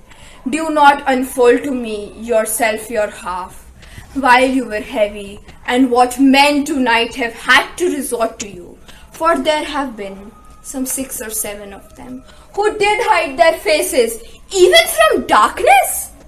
I should not need, if you were gentle, Brutus. Within the bond of marriage, tell me, Brutus, is it expected I should know no secrets that opportuned you? Am I yourself, but as it were, in sort of limitation, to keep with your meals, comfort your bread, and talk to you sometimes? Dwell I but in the suburbs of your good pleasure, if, only if, it be no more. Portia is Brutus's harlot and not his wife. Portia is Brutus's harlot and not his wife. If this were true, then should I know this secret. I grant I am a woman, but withal, a woman that Lord Brutus took to his wife.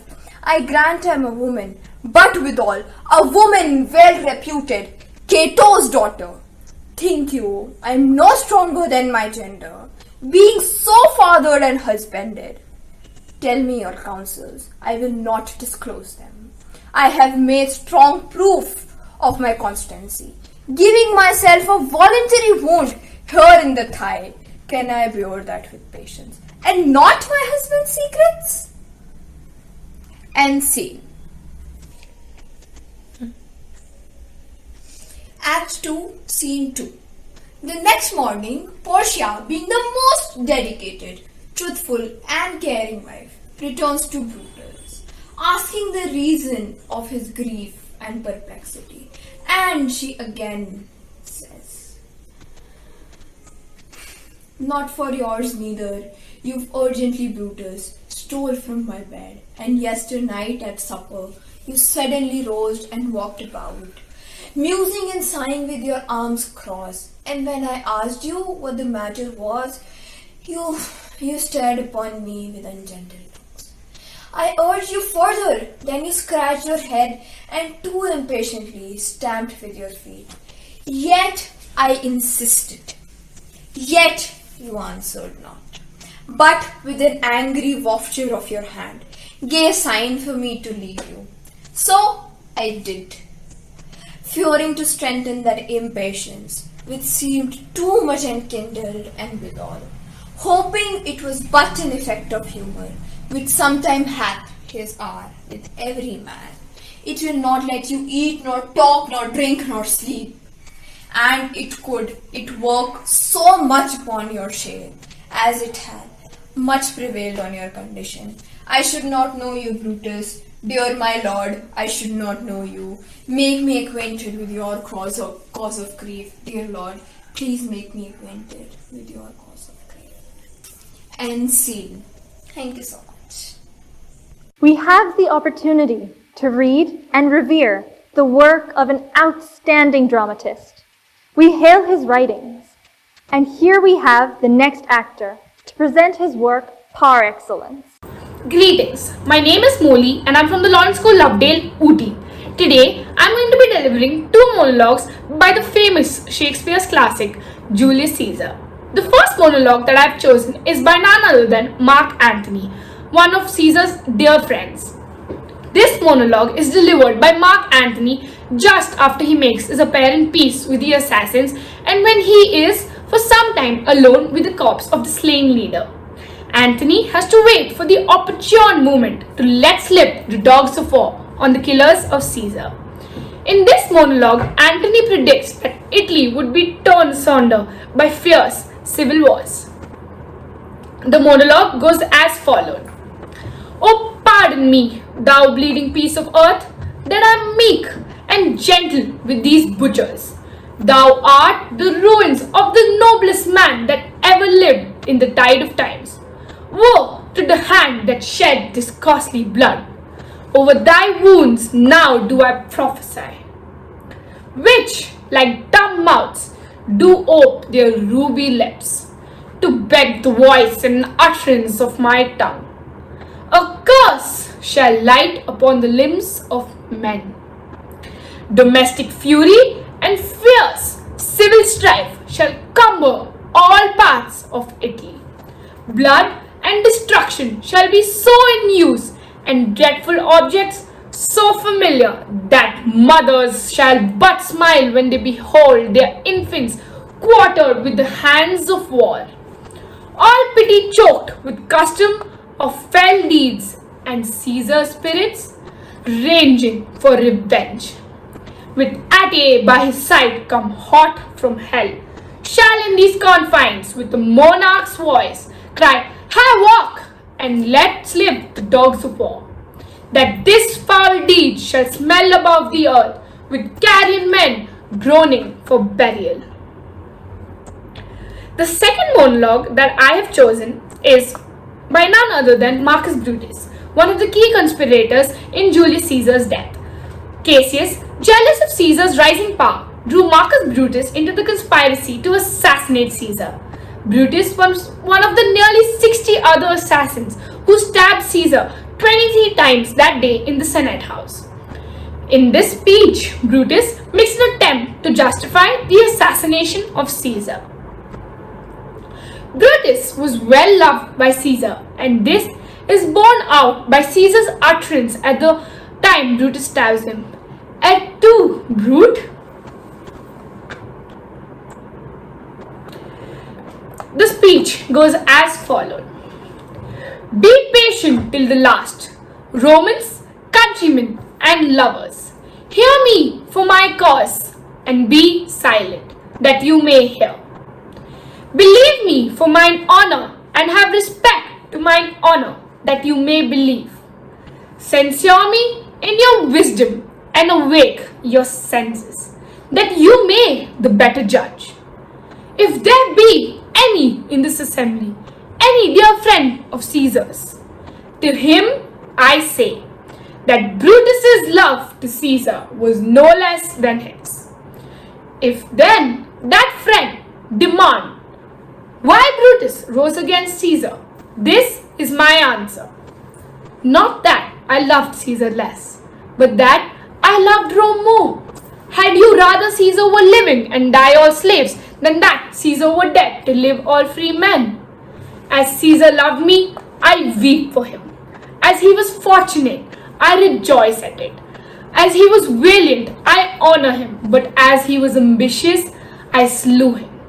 There is tears for his love, joy for his fortune, honor for his valor, and death for his ambition. Who is here so base that would be a bondman? If any, speak. For him have I offended. Who is here so rude that would not be a Roman? If any, speak. For him have I offended. Who is here so wild that will not love his country? If any, speak. For him have I offended. I pause for a reply. So these were the two monologues by the famous Shakespeare's novel Julius Caesar. Thank you. Let not the doubts take over, because words are not sheer words, but the crux of a writer's philosophy.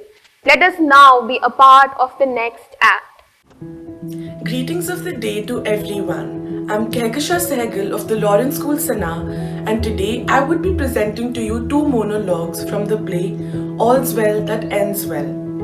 Set in France and Italy, All's Well That Ends Well is a story of one-sided romance adapted from Boccaccio's The Decameron. Helen, the orphan daughter of a doctor, is under the protection of the Countess of Roussillon. In love with Bertram, the Countess's son. Helen follows him into court, where she goes on to cure the sick French king who is suffering from a fatal illness. The king rewards Helen with the choice to choose her husband. Helen chooses Bertram, who refuses to marry her, but lays a condition. The romantic play is written by William Shakespeare. Now, I would be presenting to you Helen's Declaration, Act 1, Scene 3. Then I confess, here on my knee, before high heaven and you, that before you and next unto high heaven, I love your son. My friends were poor, but honest, so's my love. Be not offended, for it hurts not him that he is loved of me. I follow him not by any token of presumptuous suit, nor would I have him till I do deserve him. Yet never know how that desert should be. I know I love in vain, strive against hope. Yet in this captious and untenable sieve, I flow in the waters of my love, and lack not to lose still. Thus, Indian-like, religious, in mine error, I adore the sun that looks upon his worshipper, but knows of him no more. My dearest madam, don't let your hate encounter with my love. For loving where you do. But if yourself, whose aged honor cites a virtuous youth, did ever in so true a flame of liking wish chastely and love dearly that your Diane was both herself and love. Oh, then give pity to her whose state is such that cannot choose, but can lend and give where she is sure to lose, that seeks to find that her search implies, but riddle-like lives sweetly where she dies. Now, I would like to present to you the French King's Dialogues, Act 2, Scene 3. It is only title Thou disdainst in her, which I can build up. Strange is it that our bloods of color, weight and heat all poured in together would quite confound distinction, yet stand off differences as mighty. If she can be all that is virtuous, save what thou dislikest, a poor physician's daughter thou dislikest in the virtue for the name. But do not so from the lowest place when virtuous things proceed. The place is dignified by the doer's deed, where great additions swells and virtue none. It is drop side honor. Good alone is good without a name. Vileness is so. The property by what it is should go, not by its title. She is young, wise and fair. In these to nature she's immediate heir. And these breed honor, that honors a scorn, which challenges itself as honors born, and is not like the sire. Honors thrive, by our acts we them derive, than our foregoers. The mere world's a slave, debauched at every tomb, on every grave. A lying trophy is as oft as dumb as a tomb in oblivion of honored bones indeed.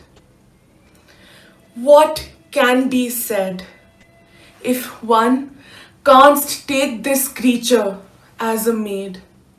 I can create the rest, but virtue and she is her own dower, wealth and honor from me.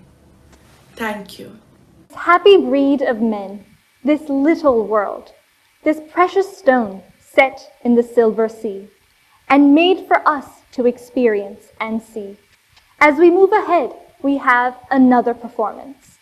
A virtual greeting stone, Aishbunka 3 of Standard 12 Humanities, represents the mass school at the IPSC Virtual Literature Fest. I have chosen monologues from one of the most famous Shakespeare plays, that is Julius Caesar. The first monologue is of antagonist Marcus Brutus, and the second monologue is of protagonist Mark Antony. Marcus Brutus was one of the conspirators in Caesar's death. Though he was Caesar's friend and a man of honor, he joins the conspiracy against Caesar's life, convincing himself that Caesar's death is for the greater good of Rome. Mark Antony was Caesar's closest companion and a great upholder of obedience to Caesar. These monologues are from Act 3, Scene 2, where Brutus allows Mark Antony to speak a final oration to Caesar in the marketplace. He was allowed under the condition that first, Brutus must address the people to explain the conspirators' reasons and their fears for Caesar's ambition. After Brutus speaks, the crowd becomes calm and supports his cause. Antony, in his speech, questions the motives of the conspirators and reminds the crowd of Caesar's benevolent actions. Antony's speech stirs the crowd into a murderous riot, and the conspirators were forced to flee from the city. Be silent till the last. Romans, countrymen, and lovers, hear me for my cause, and be silent that you may hear. Believe me for mine honor, and have respect to mine honor, that you may believe. Censure me in your wisdom, and await your senses, that you may the better judge. If there be any in the assembly, any dear friend of Caesar's, to him I say, Brutus' love to Caesar was no less than his. If then that friend demand why Brutus was against Caesar, this is my answer. Not that I loved Caesar less, but that I loved Rome more. Had you rather Caesar were living and died all slaves, than that Caesar were dead to live all free men? As Caesar loved me, I weep for him. As he was fortunate, I rejoice at it. As he was valiant, I honor him. But as he was ambitious, I slew him. There is tears for his love, joy for his fortune, honor for his valor, and death for his ambition. Who is here so base that would be a born man? If any, speak, for him have I offended. Who is here so rude that would not be a Roman? If any, speak, for him have I offended. Who is here so vile that will not love his country? If any, speak, for him have I offended. I pause for a reply.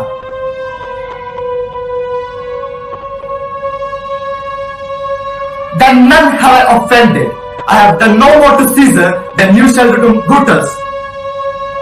The question of his death is enrolled in the Capitol. His glory not extenuated, wherein he was worthy, nor his offences enforced, for which he suffered death. Here comes his body, mourned by Mark Antony, who though he had no hand in his death, shall receive the benefit of his time, a place in the commonwealth, as which of you shall not. With this, I depart. As I slew my best lover for the good of Rome, I have the same dagger for myself, when it shall please my country to need by death. Friends, Romans, countrymen, lend your ears. I come to obey Caesar, not to praise him. The evil that men do lives after them. The good is oft interred with their bones. So let it be with Caesar. The noble Brutus had told you Caesar was ambitious. If it were so, it was a grievous fault, and grievously had Caesar answered it. Here, under leave of Brutus and the rest, for Brutus is an honorable man, so are they all honorable man, come I to speak in Caesar's funeral. He was my friend, faithful and just to me. But Brutus says he was ambitious, and Brutus is an honorable man. He had brought many captives home to Rome, whose ransoms did the general coffers fill. That this is Caesar seemed ambitious. Right, that the poor have cried, Caesar hath wept. Ambition should be made of stubborn stuff. Yet Brutus says he was ambitious, and Brutus is an honorable man. You all did see that on the Lupercal I thrice presented him a kingly crown, which he did thrice refuse. Was this ambition? Yet, Brutus says he was ambitious. I'm sure he is an honorable man. I speak not to disprove what Brutus spoke, but here I am to speak what I do know. You all did love him once, not without a cause. What cause draws you then to mourn for him? O judgment, thou art led to brutish beasts, and men have lost their reasons.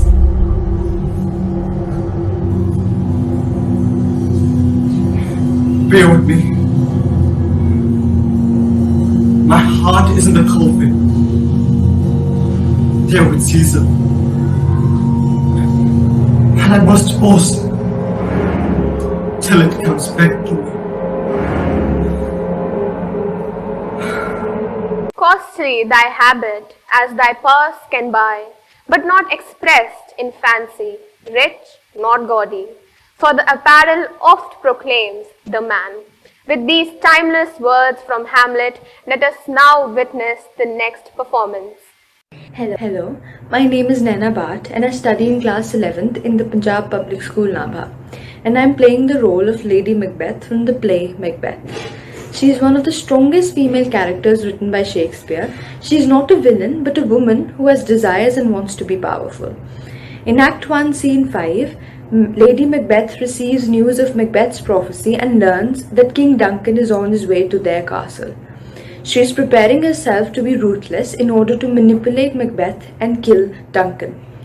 She wants the evil spirits and the dark knight to take away her femininity and make her a malevolent, hostile individual without remorse in order to completely focus on her evil purpose.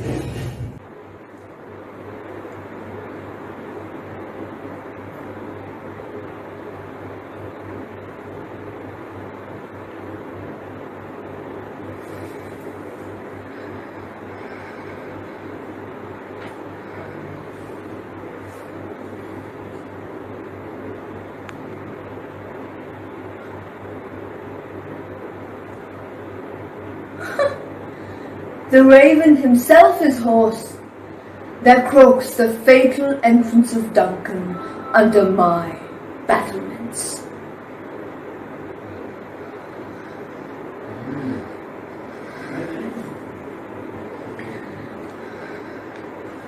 Come, come, you spirits that tend on mortal thoughts. Unsex me here and fill me from the crown to the toe, top full of direst cruelty.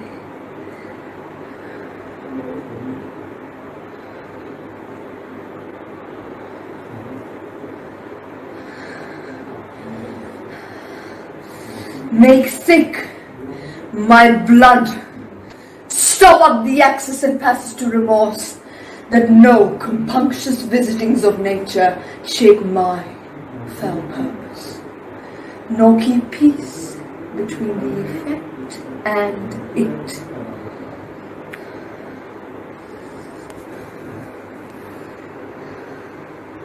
Come to my woman's breast and take my milk for gall, you murdering ministers, wherever in your sightless substances you wait on nature's mischief.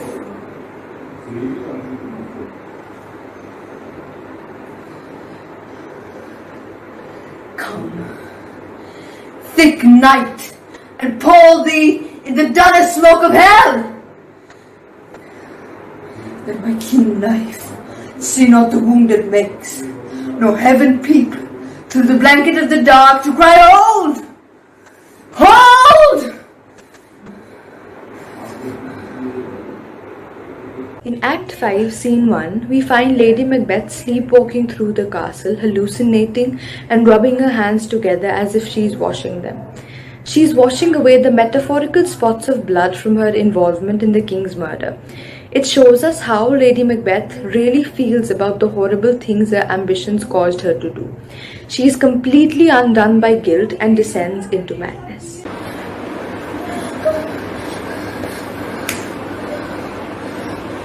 Here's a spot.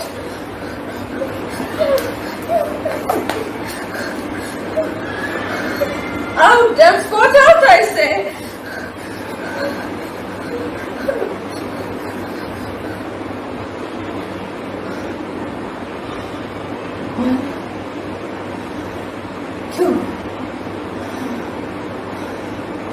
I think it's time to do it. Hell is murky.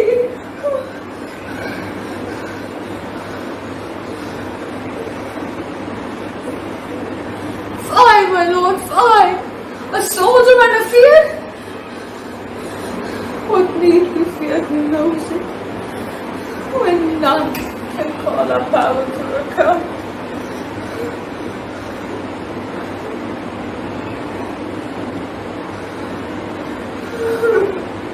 Yet who would have thought the old man to have so much blood in him?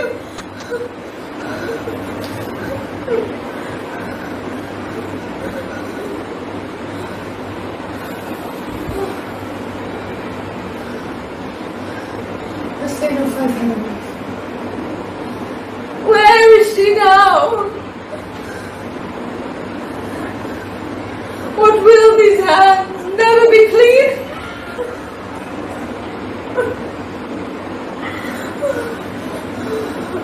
No more of that, my lord, no more of that. You are all with this starting.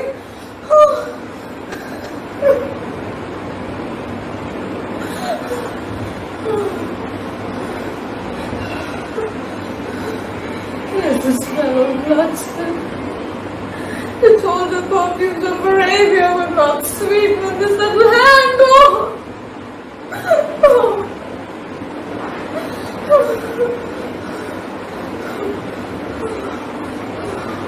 Wash your hands, put on a nightgown, look not so pale, I tell you again.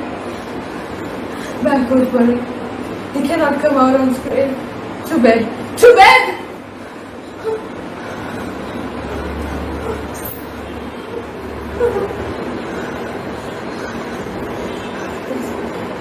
There's knocking at the gate.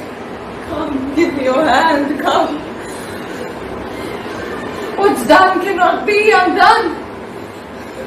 Come, come to bed, to bed, to bed, come to bed.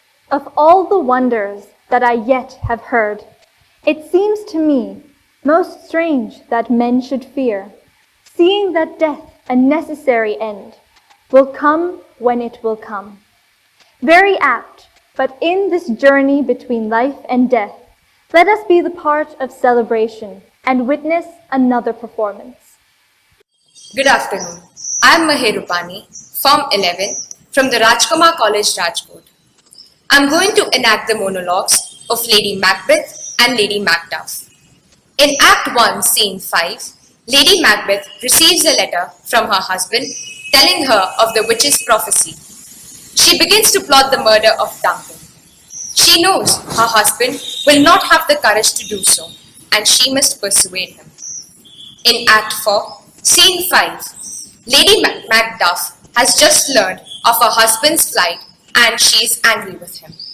She does not understand that his loyalty towards his king above all else has made him leave. She argues that her husband lacks the human kindness, in sharp contrast to Lady Macbeth, who feels her husband has too much of it. Lady Macbeth, Act 1, Scene 5. They met me in the day of success, and I have learned by the perfectest report. They have more in them than mortal knowledge. When I burned in desire to question them further, they made themselves air, into which they vanished. Whilst I stood wrapped in the wonder of it, came missives from the king, who all hailed me, saying of Encore.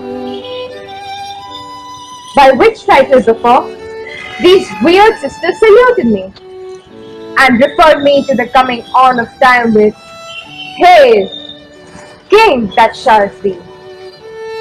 This have I thought good, to deliver thee, my dearest partner of greatness, that thou mightst not lose the dues of rejoicing by being ignorant of what greatness is promised thee. Lay it to thy heart and fare. Glance thou art Encore, and shalt be what thou art promised. Yet do I fear thy nature. It is too full of the milk of human kindness. To catch the nearest way, thou wouldst be great. Art, not without ambition, but without the illness should attend it. What thou wouldst highly, that wouldst thou worthily. Wouldst not play false and yet wouldst wrongly win. Thou'dst have great glance, that which cries, thus thou must do, if thou have it, and that which rather thou dost fear to do, than wishest should be undone. Hie thee hither, that I may pour my spirits in thine ear, and chastise with the valor of my tongue all that impedes thee from the golden round, which faith and metaphysical aid doth seem to have thee crowned with all.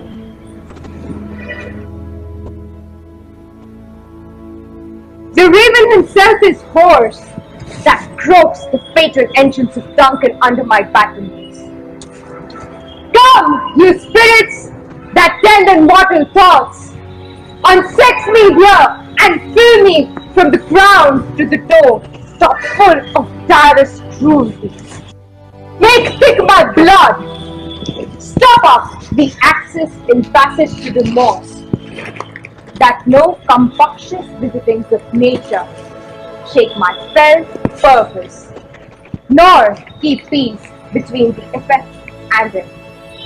Come to my woman's breasts, take my milk for God, you murdering ministers, wherever in your sightless substances you wait on nature's mischief.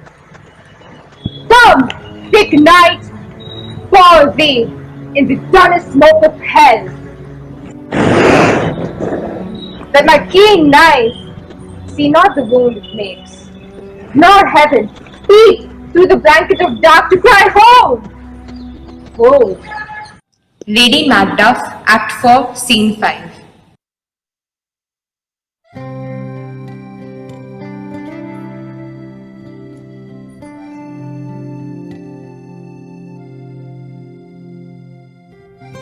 What had he done to make him fly the land?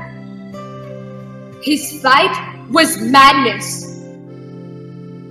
When our actions do not, our fears do make us traitors.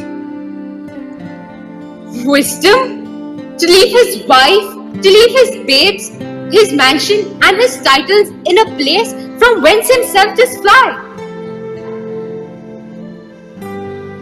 He loves us not. He wants the natural touch. For the poor wren, the most diminutive of birds, will fight her young ones in her nest against the owl. All is the fear and nothing is the love. As little is this wisdom, where the flight so runs against all reason. Father he is, and yet he's fatherless. Sarah, your father's dead, and what will you do now? How will you live? The thinking makes us act and react. Think good, believe in goodness, and let your soul bask in glory of literature and enjoy every moment presented by the actor.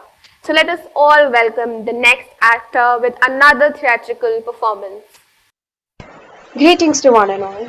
This is Meher Chaudhary from the Sanskar Valley School, and the monologues I will be presenting today are from Act 1, Scene 3 of The Merchant of Venice, written by William Shakespeare.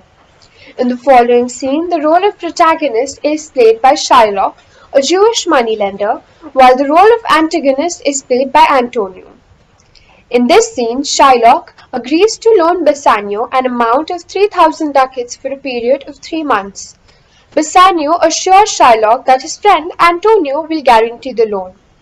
But Shylock is doubtful, because Antonio's wealth is trusted in business ventures that may fail.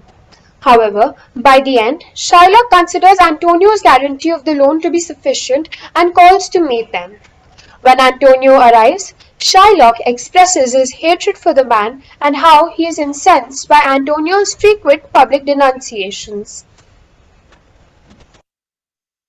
Signor Antonio, many a time and oft in the Rialto, you have rated me for my money and usances.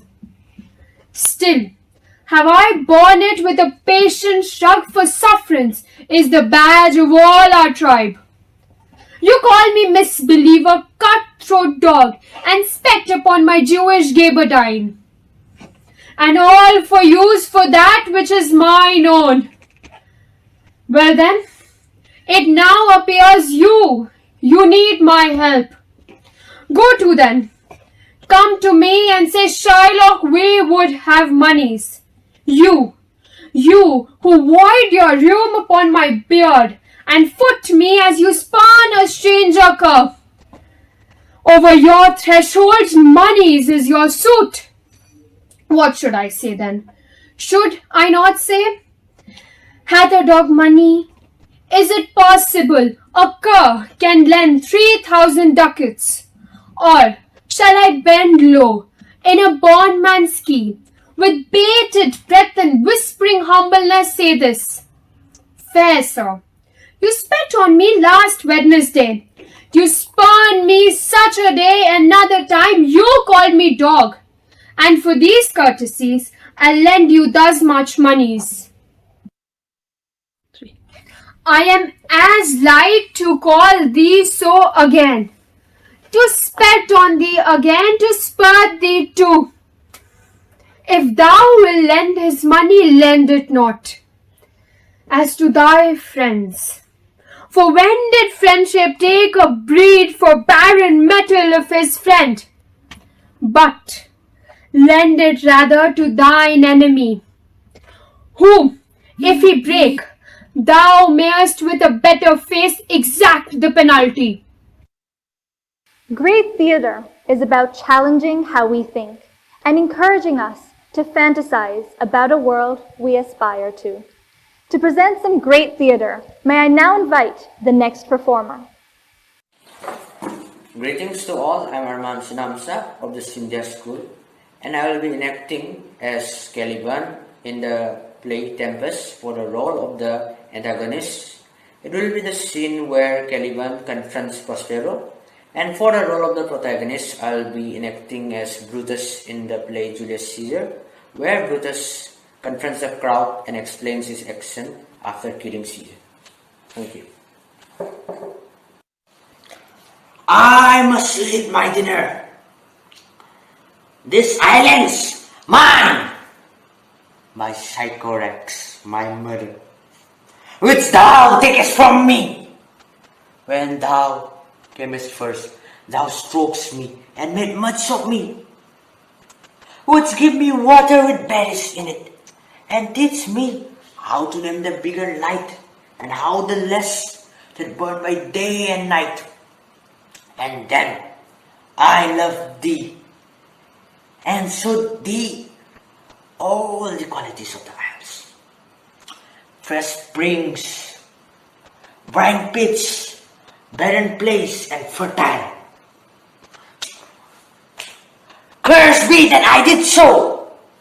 All the sounds of Sycorax, toads, beetles, bats, like on you! For I am all the subjects that you have, which first were mine own king, and here you style me in this hard rock, while you do keep me from the rest of the island. Romans, countrymen, and lovers, hear me for my cause, and be silent till the last, so that you may hear. Censure me in your wisdom, and awake your senses, so that you may the better judge. If there be any in this assembly, any dear friend of Caesar's, to him I say that Brutus' love to Caesar was no less than his. If then that friend demand why Brutus rose against Caesar, then this is my answer. Not that I love Caesar less, but that I love Rome more. Would you all rather that Caesar were living and die all slaves, than that Caesar were dead to live all free men? As Caesar loved me, I weep for him. As he was valiant, I honor him. As he was fortunate, I rejoiced at it. But as he was ambitious, I slew him. There is tears for his love, joy for his fortune, honor for his valor, and death for his ambition. Who is here so base that would be a bondman? If any speak for him, have I offended? Who is here so rude that would not be a Roman? If any speak for him, have I offended?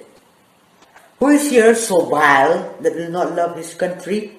If any speak for him, have I offended? I pause for a reply.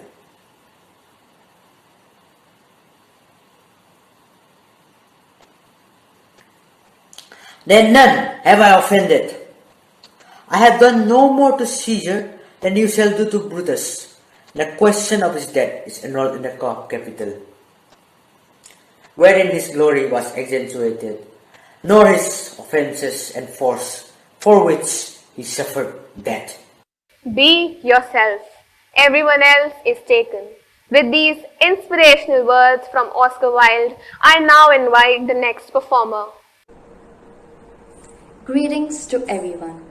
Today, I, Nishtha Desai, from Shri Vallabhashram's MGM Amin and VN Savani School, will present before you two monologues from the great Shakespearean play Hamlet. The protagonist, Hamlet, in Act 3, Scene 1, essentially discusses about life and death. He discusses about how miserable and painful a human life is, and how death, more precisely suicide, is more preferable. The antagonist, King Claudius, in Act 1, Scene 2, tells Hamlet that it is really sweet of him to mourn his father, but overdoing it is stubborn. He says that we all will die sooner or later, so why take it to heart? He asks Hamlet not to go to Wittenberg and stay there and take him as his own father.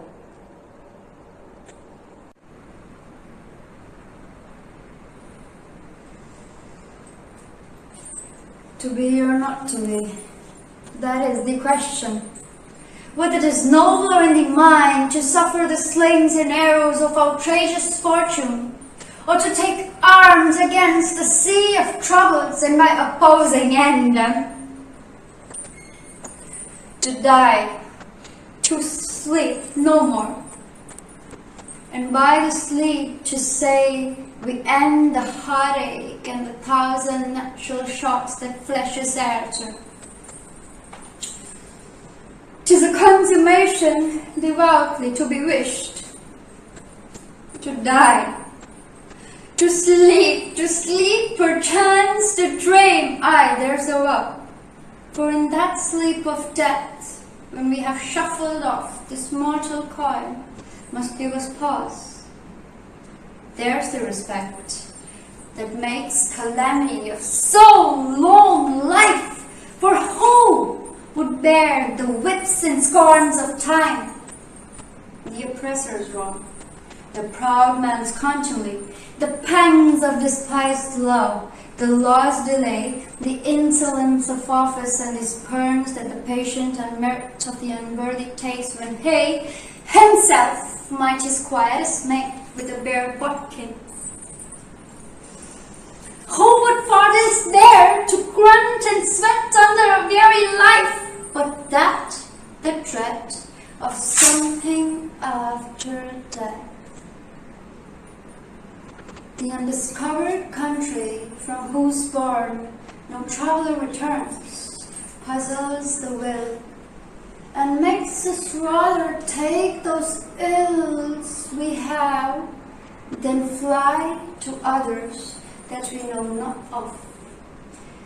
This conscience does make coward of us all, and thus the native hue of resolution is sicklied o'er with a pale cast of thought, and enterprises great width and moment, with disregard their currents turn awry and lose the name of action. Soft Juno, the fair Ophelia nymph, in thy horizons be all my sins remembered.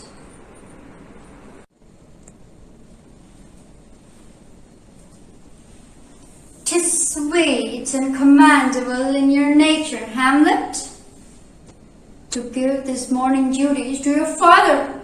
But you must know, your father lost a father. That father lost his, and the survivor bound in filial obligation for some term to do obsequious sorrow, but to persevere in obstinate condolement is a course of impious stubbornness.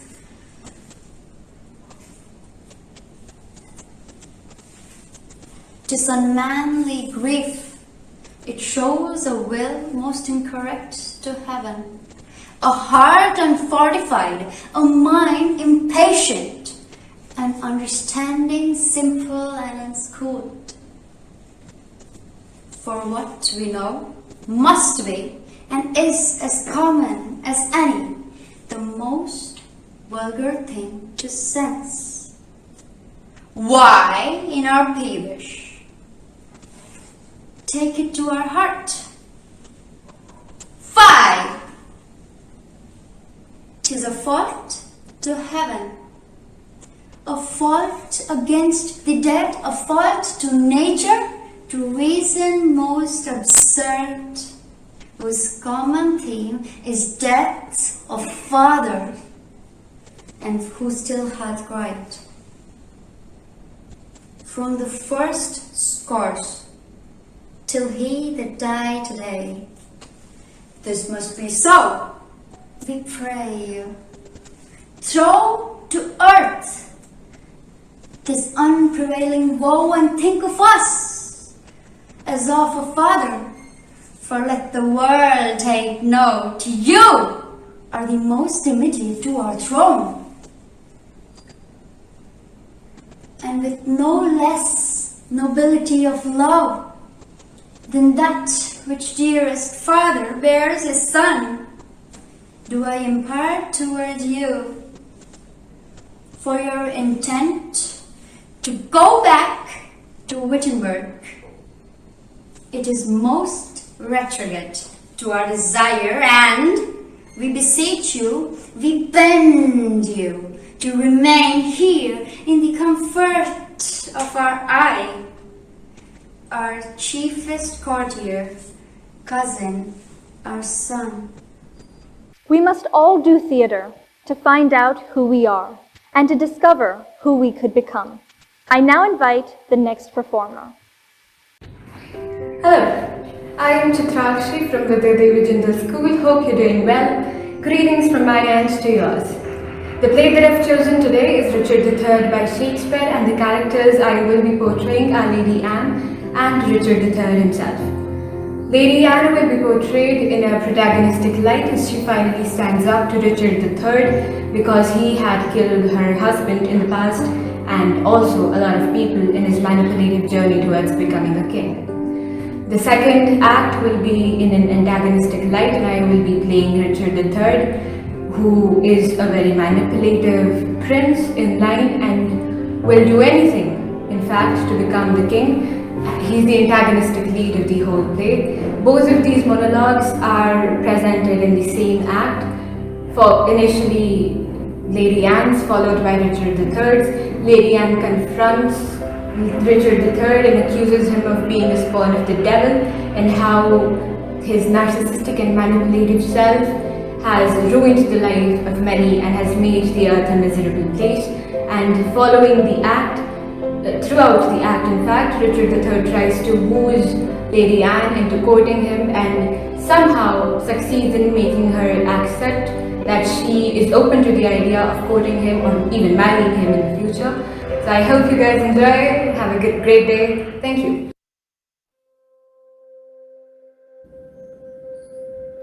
What? Do you tremble? Are you all afraid? Alas, I blame you not, because you are mortal, and mortal eyes cannot endure the devil. Avaunt, thou dreadful minister of hell! Thou had but power over his mortal body, his soul thou canst not have, therefore be gone! Foul devil, for God's sake, hence and trouble us not, for thou hast made the happy earth thy hell. Filled it with cursing cries and deep exclaims. If thou delight to view thy heinous deeds, behold this pattern of butcheries.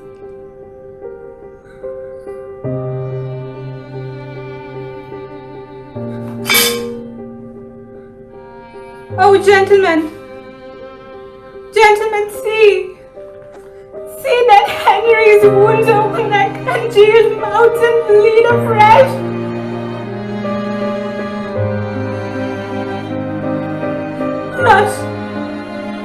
Blush, thou lump of foul deformity, for 'tis thy presence that exhales this blood from cold and empty veins where no blood dwells.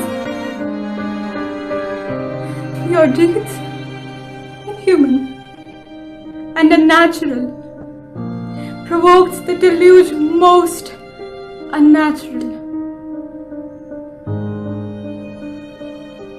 O God, which this blood matched, revenge his death. O earth, which this blood drinks, to revenge his death.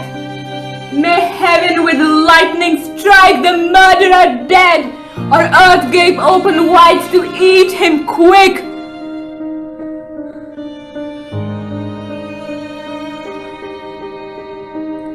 As thou swallow up this good king's blood, which this hell-governed arm hath butchered.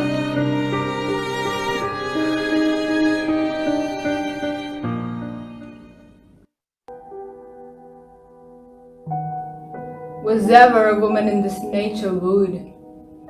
Was ever a woman in this nature won? I'll have her, but I won't keep her long. What? I, that killed her husband and his father, to take her in her heart's extremest hate, with curses in her mouth and tears in her eyes, the bleeding witness of my hatred, my. Having got her consent, and these bars against me, and I no friends to back my suit at all but the plain devil in these dissembling looks, and yet to win her, all the world to nothing. Had she forgotten already that brave prince, Edward, her lord, whom I, some 3 months since, had stabbed in my angry mood at Tewkesbury, a sweeter and a lovelier gentleman, flaunting the prodigality of nature, young, valiant, wise, and no doubt a right royal, the spacious world cannot again afford. And will she yet abase her eyes on me, who corrupt the golden prime of the sweet prince, and mate her widow to a woeful bed? On me, whose all not equals Edward moiety? On me, that holds and am mishappen thus my dukedom to a beggarly denier? I do mistake my person all this while. Upon my life she finds, although I cannot myself to be a marvellous proper man, I'll be at charges for a looking glass, and entertain a score or two of tailors, to adorn my body in certain fashions, for I am crept in favour with myself, and I shall maintain it with little cost. But first I'll turn yon fellow in his grave and then return lamenting to his love. Shine out, fair sun, till I have bought a glass, that I may see my shadow as I pass.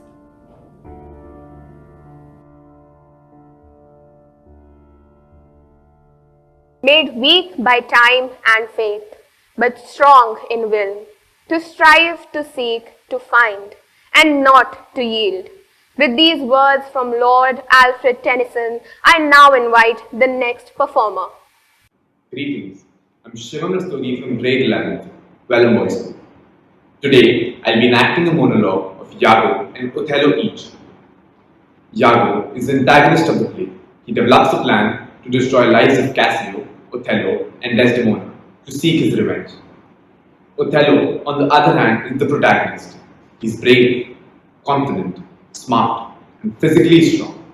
Unfortunately, he's also a racial outsider, insecure about his Moorish background. Othello's insecurity is the fatal flaw, or weakness in his personality. The first monologue is of Othello, from Act 1, Scene 3. In the scene, we see Othello has been accused of using witchcraft to marry Desdemona. In his speech, he tries to convince the courtship that he pleads not guilty. The second monologue is of Iago, from Act 2, Scene 1, where he plots his fabulous plan, seeking for revenge.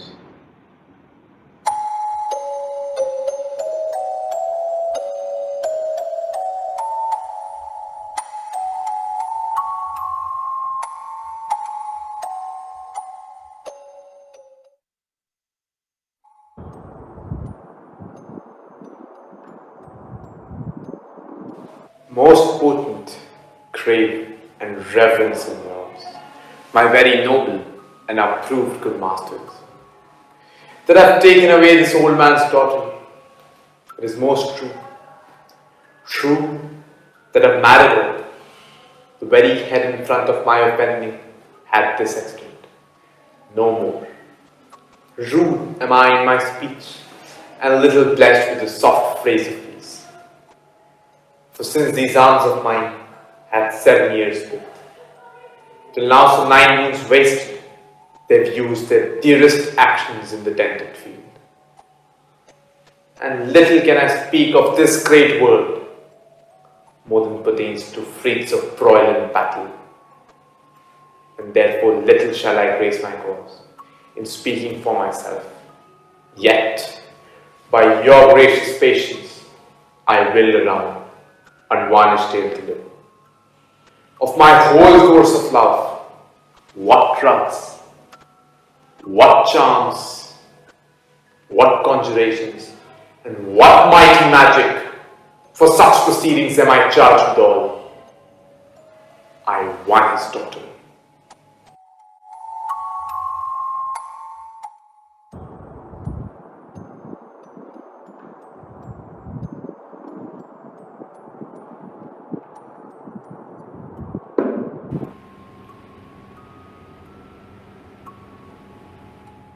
Cassio loves him. I do well believe it. That she loves him, this act of great credit. The more sweet, I endure him not, is of a constant loving noble nature, and I dare think he'll prove to Desdemona a most dear husband. Now I do love her too, not out of absolute lust, though peradventure I stand accountant for as great a sin, but partly led to die at my revenge. For that, I suspect the lustful Moor had leaped into my seat, the thought whereof doth like a poisonous mineral gnaw my inwards, and nothing can or shall content my soul, till I am even with him, a wife for a wife, or failing so, yet that I put the Moor at least into a jealousy so strong that judgment cannot cure. Which thing to do, if this poor trash of Venice, whom I trace for quick hunting and stand the putting on, I'll have our Michael Cassio on the hip, abuse him to the Moor in the rank garb, for I fear him with my nightcap too. Make the Moor thank me, love me, reward me for making him egregiously an ass, and practicing upon his peace and quiet, even unto madness. This here, but yet confused, knavery's plain face, never seen until used.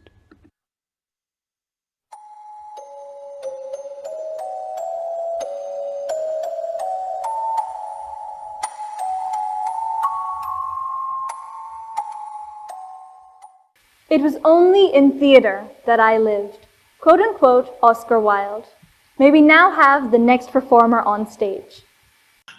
Good morning, everyone. The monologues I decided to perform today are from the very famous Shakespeare play Cymbeline, which is known for being a tragic comedy. The protagonist I picked was Imogen. She is Cymbeline's daughter, the British princess, wise, beautiful, and resourceful.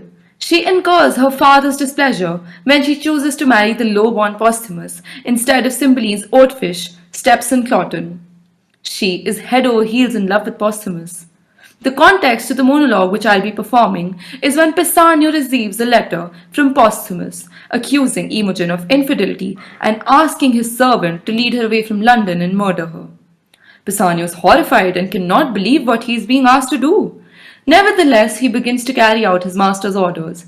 He gives Imogen another letter, also from Posthumus, in which her husband asks her to meet him at Milford Haven, on the coast of Wales.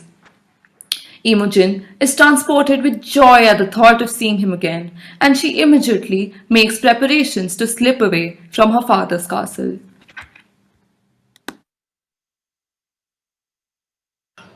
Who? Thy lord? That is my lord, Leonatus Posthumus. Oh, learned indeed were that astronomer, who knew the stars as well as I his characters. He laid the future open, you good gods. All this contained here is relish of my lord's love and good content. Yet not. We two are asunder. So let him grieve that. All griefs are not medicinable, but this one is. For doth physic love, yet not all but in that. These bees which are tied in lovers' counsel. Men and lovers in dangerous bonds pray not alike, thou counterfeit castaway in prison. And yet you clasp young Cupid's stables. Good news, gods.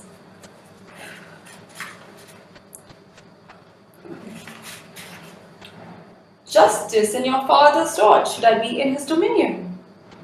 Oh, he's so cruel to me, oh poor. Oh, dearest creature of mine, your eyes would renew me. Take note that I'm in Cambria at Milford Haven. What your own love will out of this advice you follow. Till then I send only good wishes and happiness your way, and promise to keep the vow we took. Yours increasing in love, Leonatus Posthumus. Oh Lord. Oh, with the horse and the wings, you hear now signing he's at Milford Haven. Please tell me how far it's thither if one of these mean affairs I may plot it in a week. Why may I not like thither in a day? Then true Pisanio, who longs like me to see thy lord, who longs, pardon me, who longs like me, but in a fainter kind, who longs like, oh, he cannot long like me, because my longing is beyond, and speak thick love's counselor, should fill the bores of hearing to the smothering of sense how far it is to the same blessed Milford. And by the way, tell me how Wales was so happy as to inherit such haven, but first of all, how we may steal from hence. Oh Lord. And for the gap that we shall make in time for our hence going and our return to excuse. But first, how get hence why should excuse be born over begot? We'll speak of that hereafter. Prithee speak, how many miles may we have to ride twixt hour and hour? Good morning once again. The protagonist I picked out was Leonatus himself. An orphan gentleman, he is adopted and raised by Cymbeline, and he marries Imogen in secret, against her father's will. He is deeply in love with her, but is nevertheless willing to think the worst of her when she is accused of infidelity. The context to this very hateful monologue I have performed is when Iachimo bears letters from Imogen and declares that he won the bet, claiming to have slept with the princess. Posthumus refuses to believe, but Iachimo proceeds to describe the details of Imogen's bedroom and displays the bracelet as a token of his triumph. Posthumus, heartbroken, begins cursing his wife, but Philario tries to calm him, pointing out that that is not the perfect proof. The bracelet might have been stolen, but when Iachimo adds more details to it, Posthumus is convinced, turns over that ring that he wagered, and storms out and cursing the treachery of women.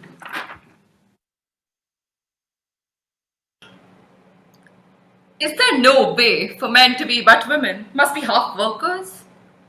We are all bastards.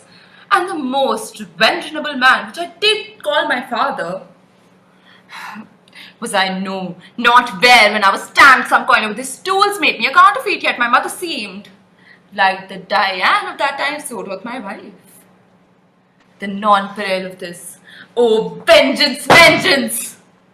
Me, of my lawful pleasure, she restrained, and gave me of forbearance did it with. Well, a pudency so rosy, sweet viewant might well have bombed old Saturn that I thought her as a chaste as unsent snow. Oh, all the devils! This yellow Iachimo in an hour, was not? Or less at first, but chance he spoke not, but like a full, a corn-poor, a German one. Cried, oh mounted! Found no opposition, but what he looked for should oppose, and she should not encounter guard. Could I find out that the woman's part in me, for there's no emotion that tends to vice in a man. But I affirm it's a woman's part being like, note it. A flattering, hers. Deceiving, hers. Lust and rancor thought, hers. Hers, revenges, ambitious, coveting, disdain, change of pride, nice longing, slanders, mutability. All faults that may be named. Nay, that hell knows. By hers, in a part of all, but rather all for even to vice. They are not constant, but are changing still. One vice, but of a minute old for one, not half so old as that. I'll write against them, detest them. We do everything, curse them. Yes, it's the greatest skill. In a true hate to play, they have their will. That very devil cannot play them better.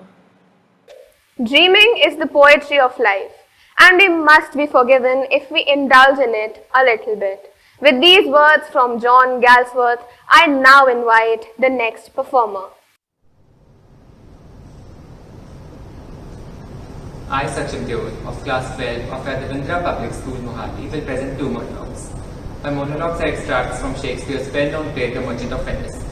In this play, Antonio, a merchant in Venice, borrows 3,000 ducats for 3 months from the wealthy Jew Shylock in order to help his friend Bassanio to go to Belmont in order to woo his beloved Portia, the rich heiress.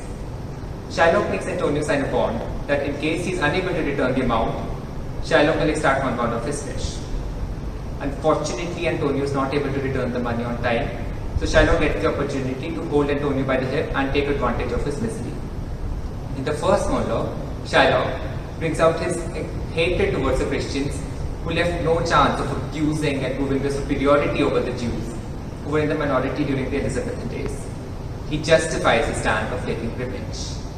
In the second monologue, Portia, disguised as a lawyer, coaxes Shylock to show mercy towards Antonio and not be adamant in extracting 1 pound of his flesh.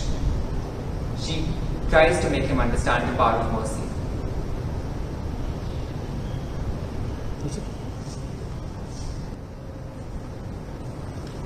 Oh, how like a fawning publican he looks!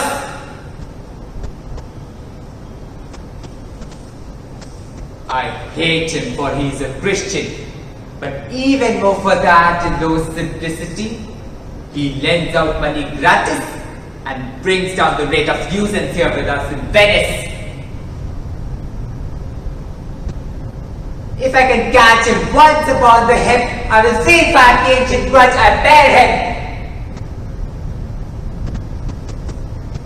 He hates our sacred nation, and he rails, even there were merchants supposed to congregate. On me, my bargains, I'm a well-worn thrift, which he calls interest. Curse be my pride if I forgive him!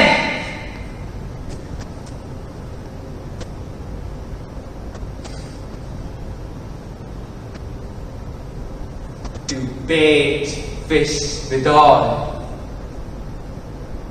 If it will feed nothing else, it will feed my revenge. He had disgraced me and hindered me $500,000, laughed at my losses, mocked at my gains, scorned my nation, thwarted my bargains, heated my enemies, and cooled my friends. And what's his reason? I'm with you!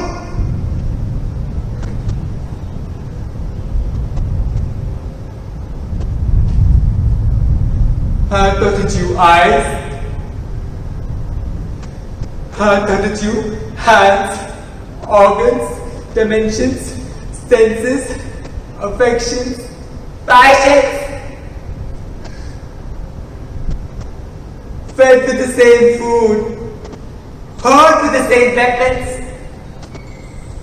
subject to the same diseases, healed by the same means,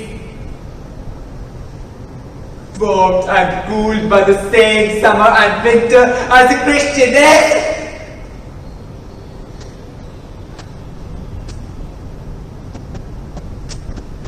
If you prick us, do we not bleed? If you tickle us, do we not laugh?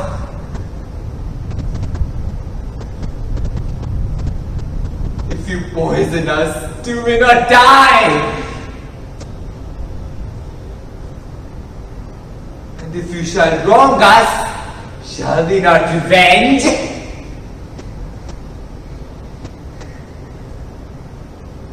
If we are like you in the rest, we will resemble you in that.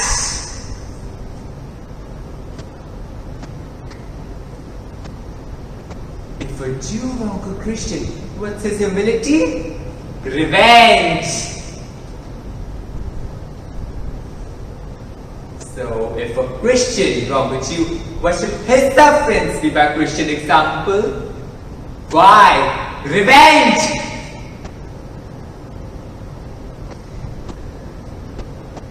This villainy you teach me, I will execute, and it shall go hard, but I will better the instruction!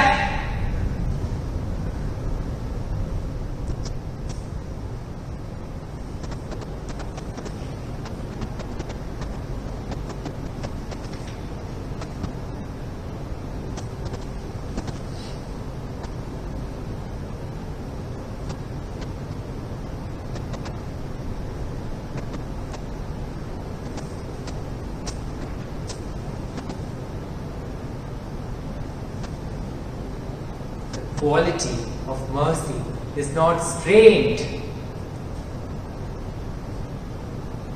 It droppeth his gentle rain from heaven upon the place beneath. It is twice blessed. It blesseth him that gives, and him that takes. It is mightiest in the mightiest.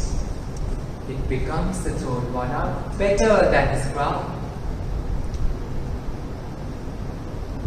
His scepter shows the force of gentle power, the attribute to awe and majesty, wherein doth sit the dread and fear of kings.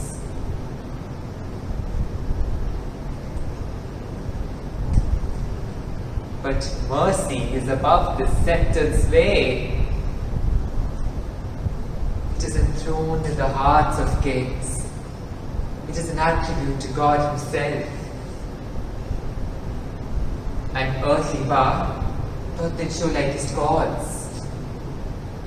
When mercy seasons justice,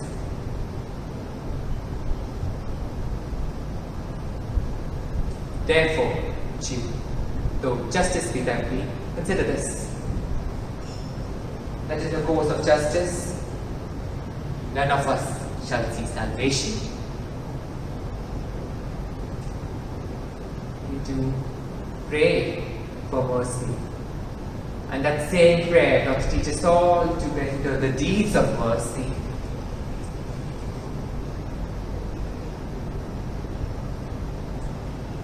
I have spoken thus much to mitigate the justice of that plea, which if thou follow, this strict court of Venice must needs give sentence against this merchant here.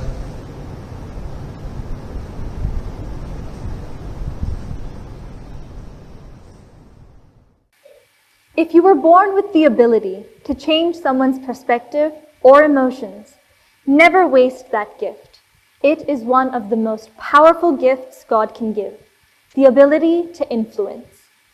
The amalgamation of present and past led to an amazing display of theatrical today. Every act, each single word of the protagonist and the antagonist left a mark on every heart. Now, I request Ma'am Vasudha Madan to bestow upon us blessings through her words of wisdom.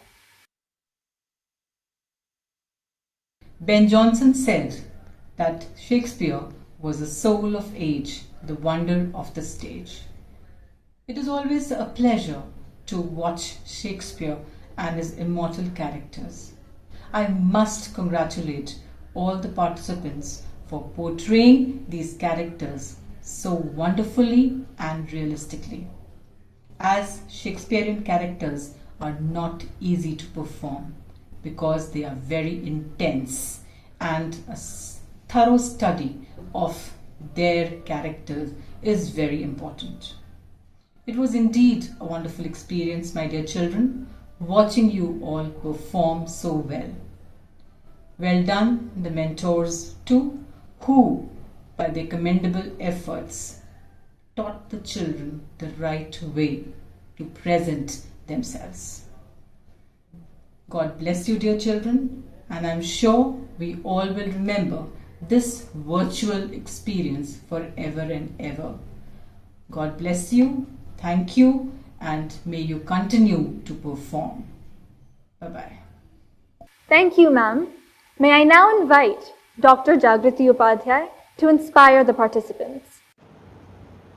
His Royal Highness Maharaja Shri Gat Singh Ji Sahib, the principal and staff of Rajmata Krishna Kumari Girls Public School, invited schools and their participating students and other guests, and my fellow panelists. At the outset, let me congratulate RKK for organizing such a wonderful extravaganza of the Literature Festival and making me a part of it. As judge of Encore, Shakespeare on Floor, I was totally floored by the amazing performances of the students. Enacting characters of Shakespeare is not an easy task, but they did it with so much of ease and so effortlessly that their stellar performances deserve all admiration, all appreciation, and all accolades. I was absolutely captivated and mesmerized by the various characters that they portrayed. Lady Macbeth, Hamlet, his dilemma, Claudius, Othello, Iago, Juliet, Richard III, and many more. Shakespeare must feel glad that he's still the undisputed king of drama. Two characters stood out for their outstanding performances. One was the absolutely villainous and vindictive Iago, played by one of the participating girls. And the second was the role of Tamara from Titus Andronicus, played by one student. It was a wonderful performance. Her lamentation and her desire for revenge were very palpable and carried me to a different world of the Elizabethan times. Dear students, it became really very difficult for me to judge as to who gave the best performance. For me, all of you were wonderful. All of you deserve to be congratulated for your stellar, sterling performances. Some of you might be even candidates for the National School of Drama in future. I wish you all the best. Good luck for your future. Thank you. Thank you, ma'am, for such inspirational words. Literature has no drawn boundaries. The expression of human imagination cannot be restricted by language. Expression and creativity has no language. It is a writer's imagination, whether it's English, Hindi, or French. Rightly said by D.H. Lawrence. When I read Shakespeare, I am struck with wonder that such trivial people should muse and thunder in such lovely language. Today, all of us experienced a journey which took us through the pages of Shakespearean drama. Life is also symbolic to a journey. Every day is an act, enacted by actors like us. So let us bid adieu to this phase of life and gear up for another act on a different stage. All the best to all of you. Stay safe, stay healthy. This is Head Girl Parithi Jain and Vice Head Girl Mumal Diora signing off. Thank you, Gyanam Brahma.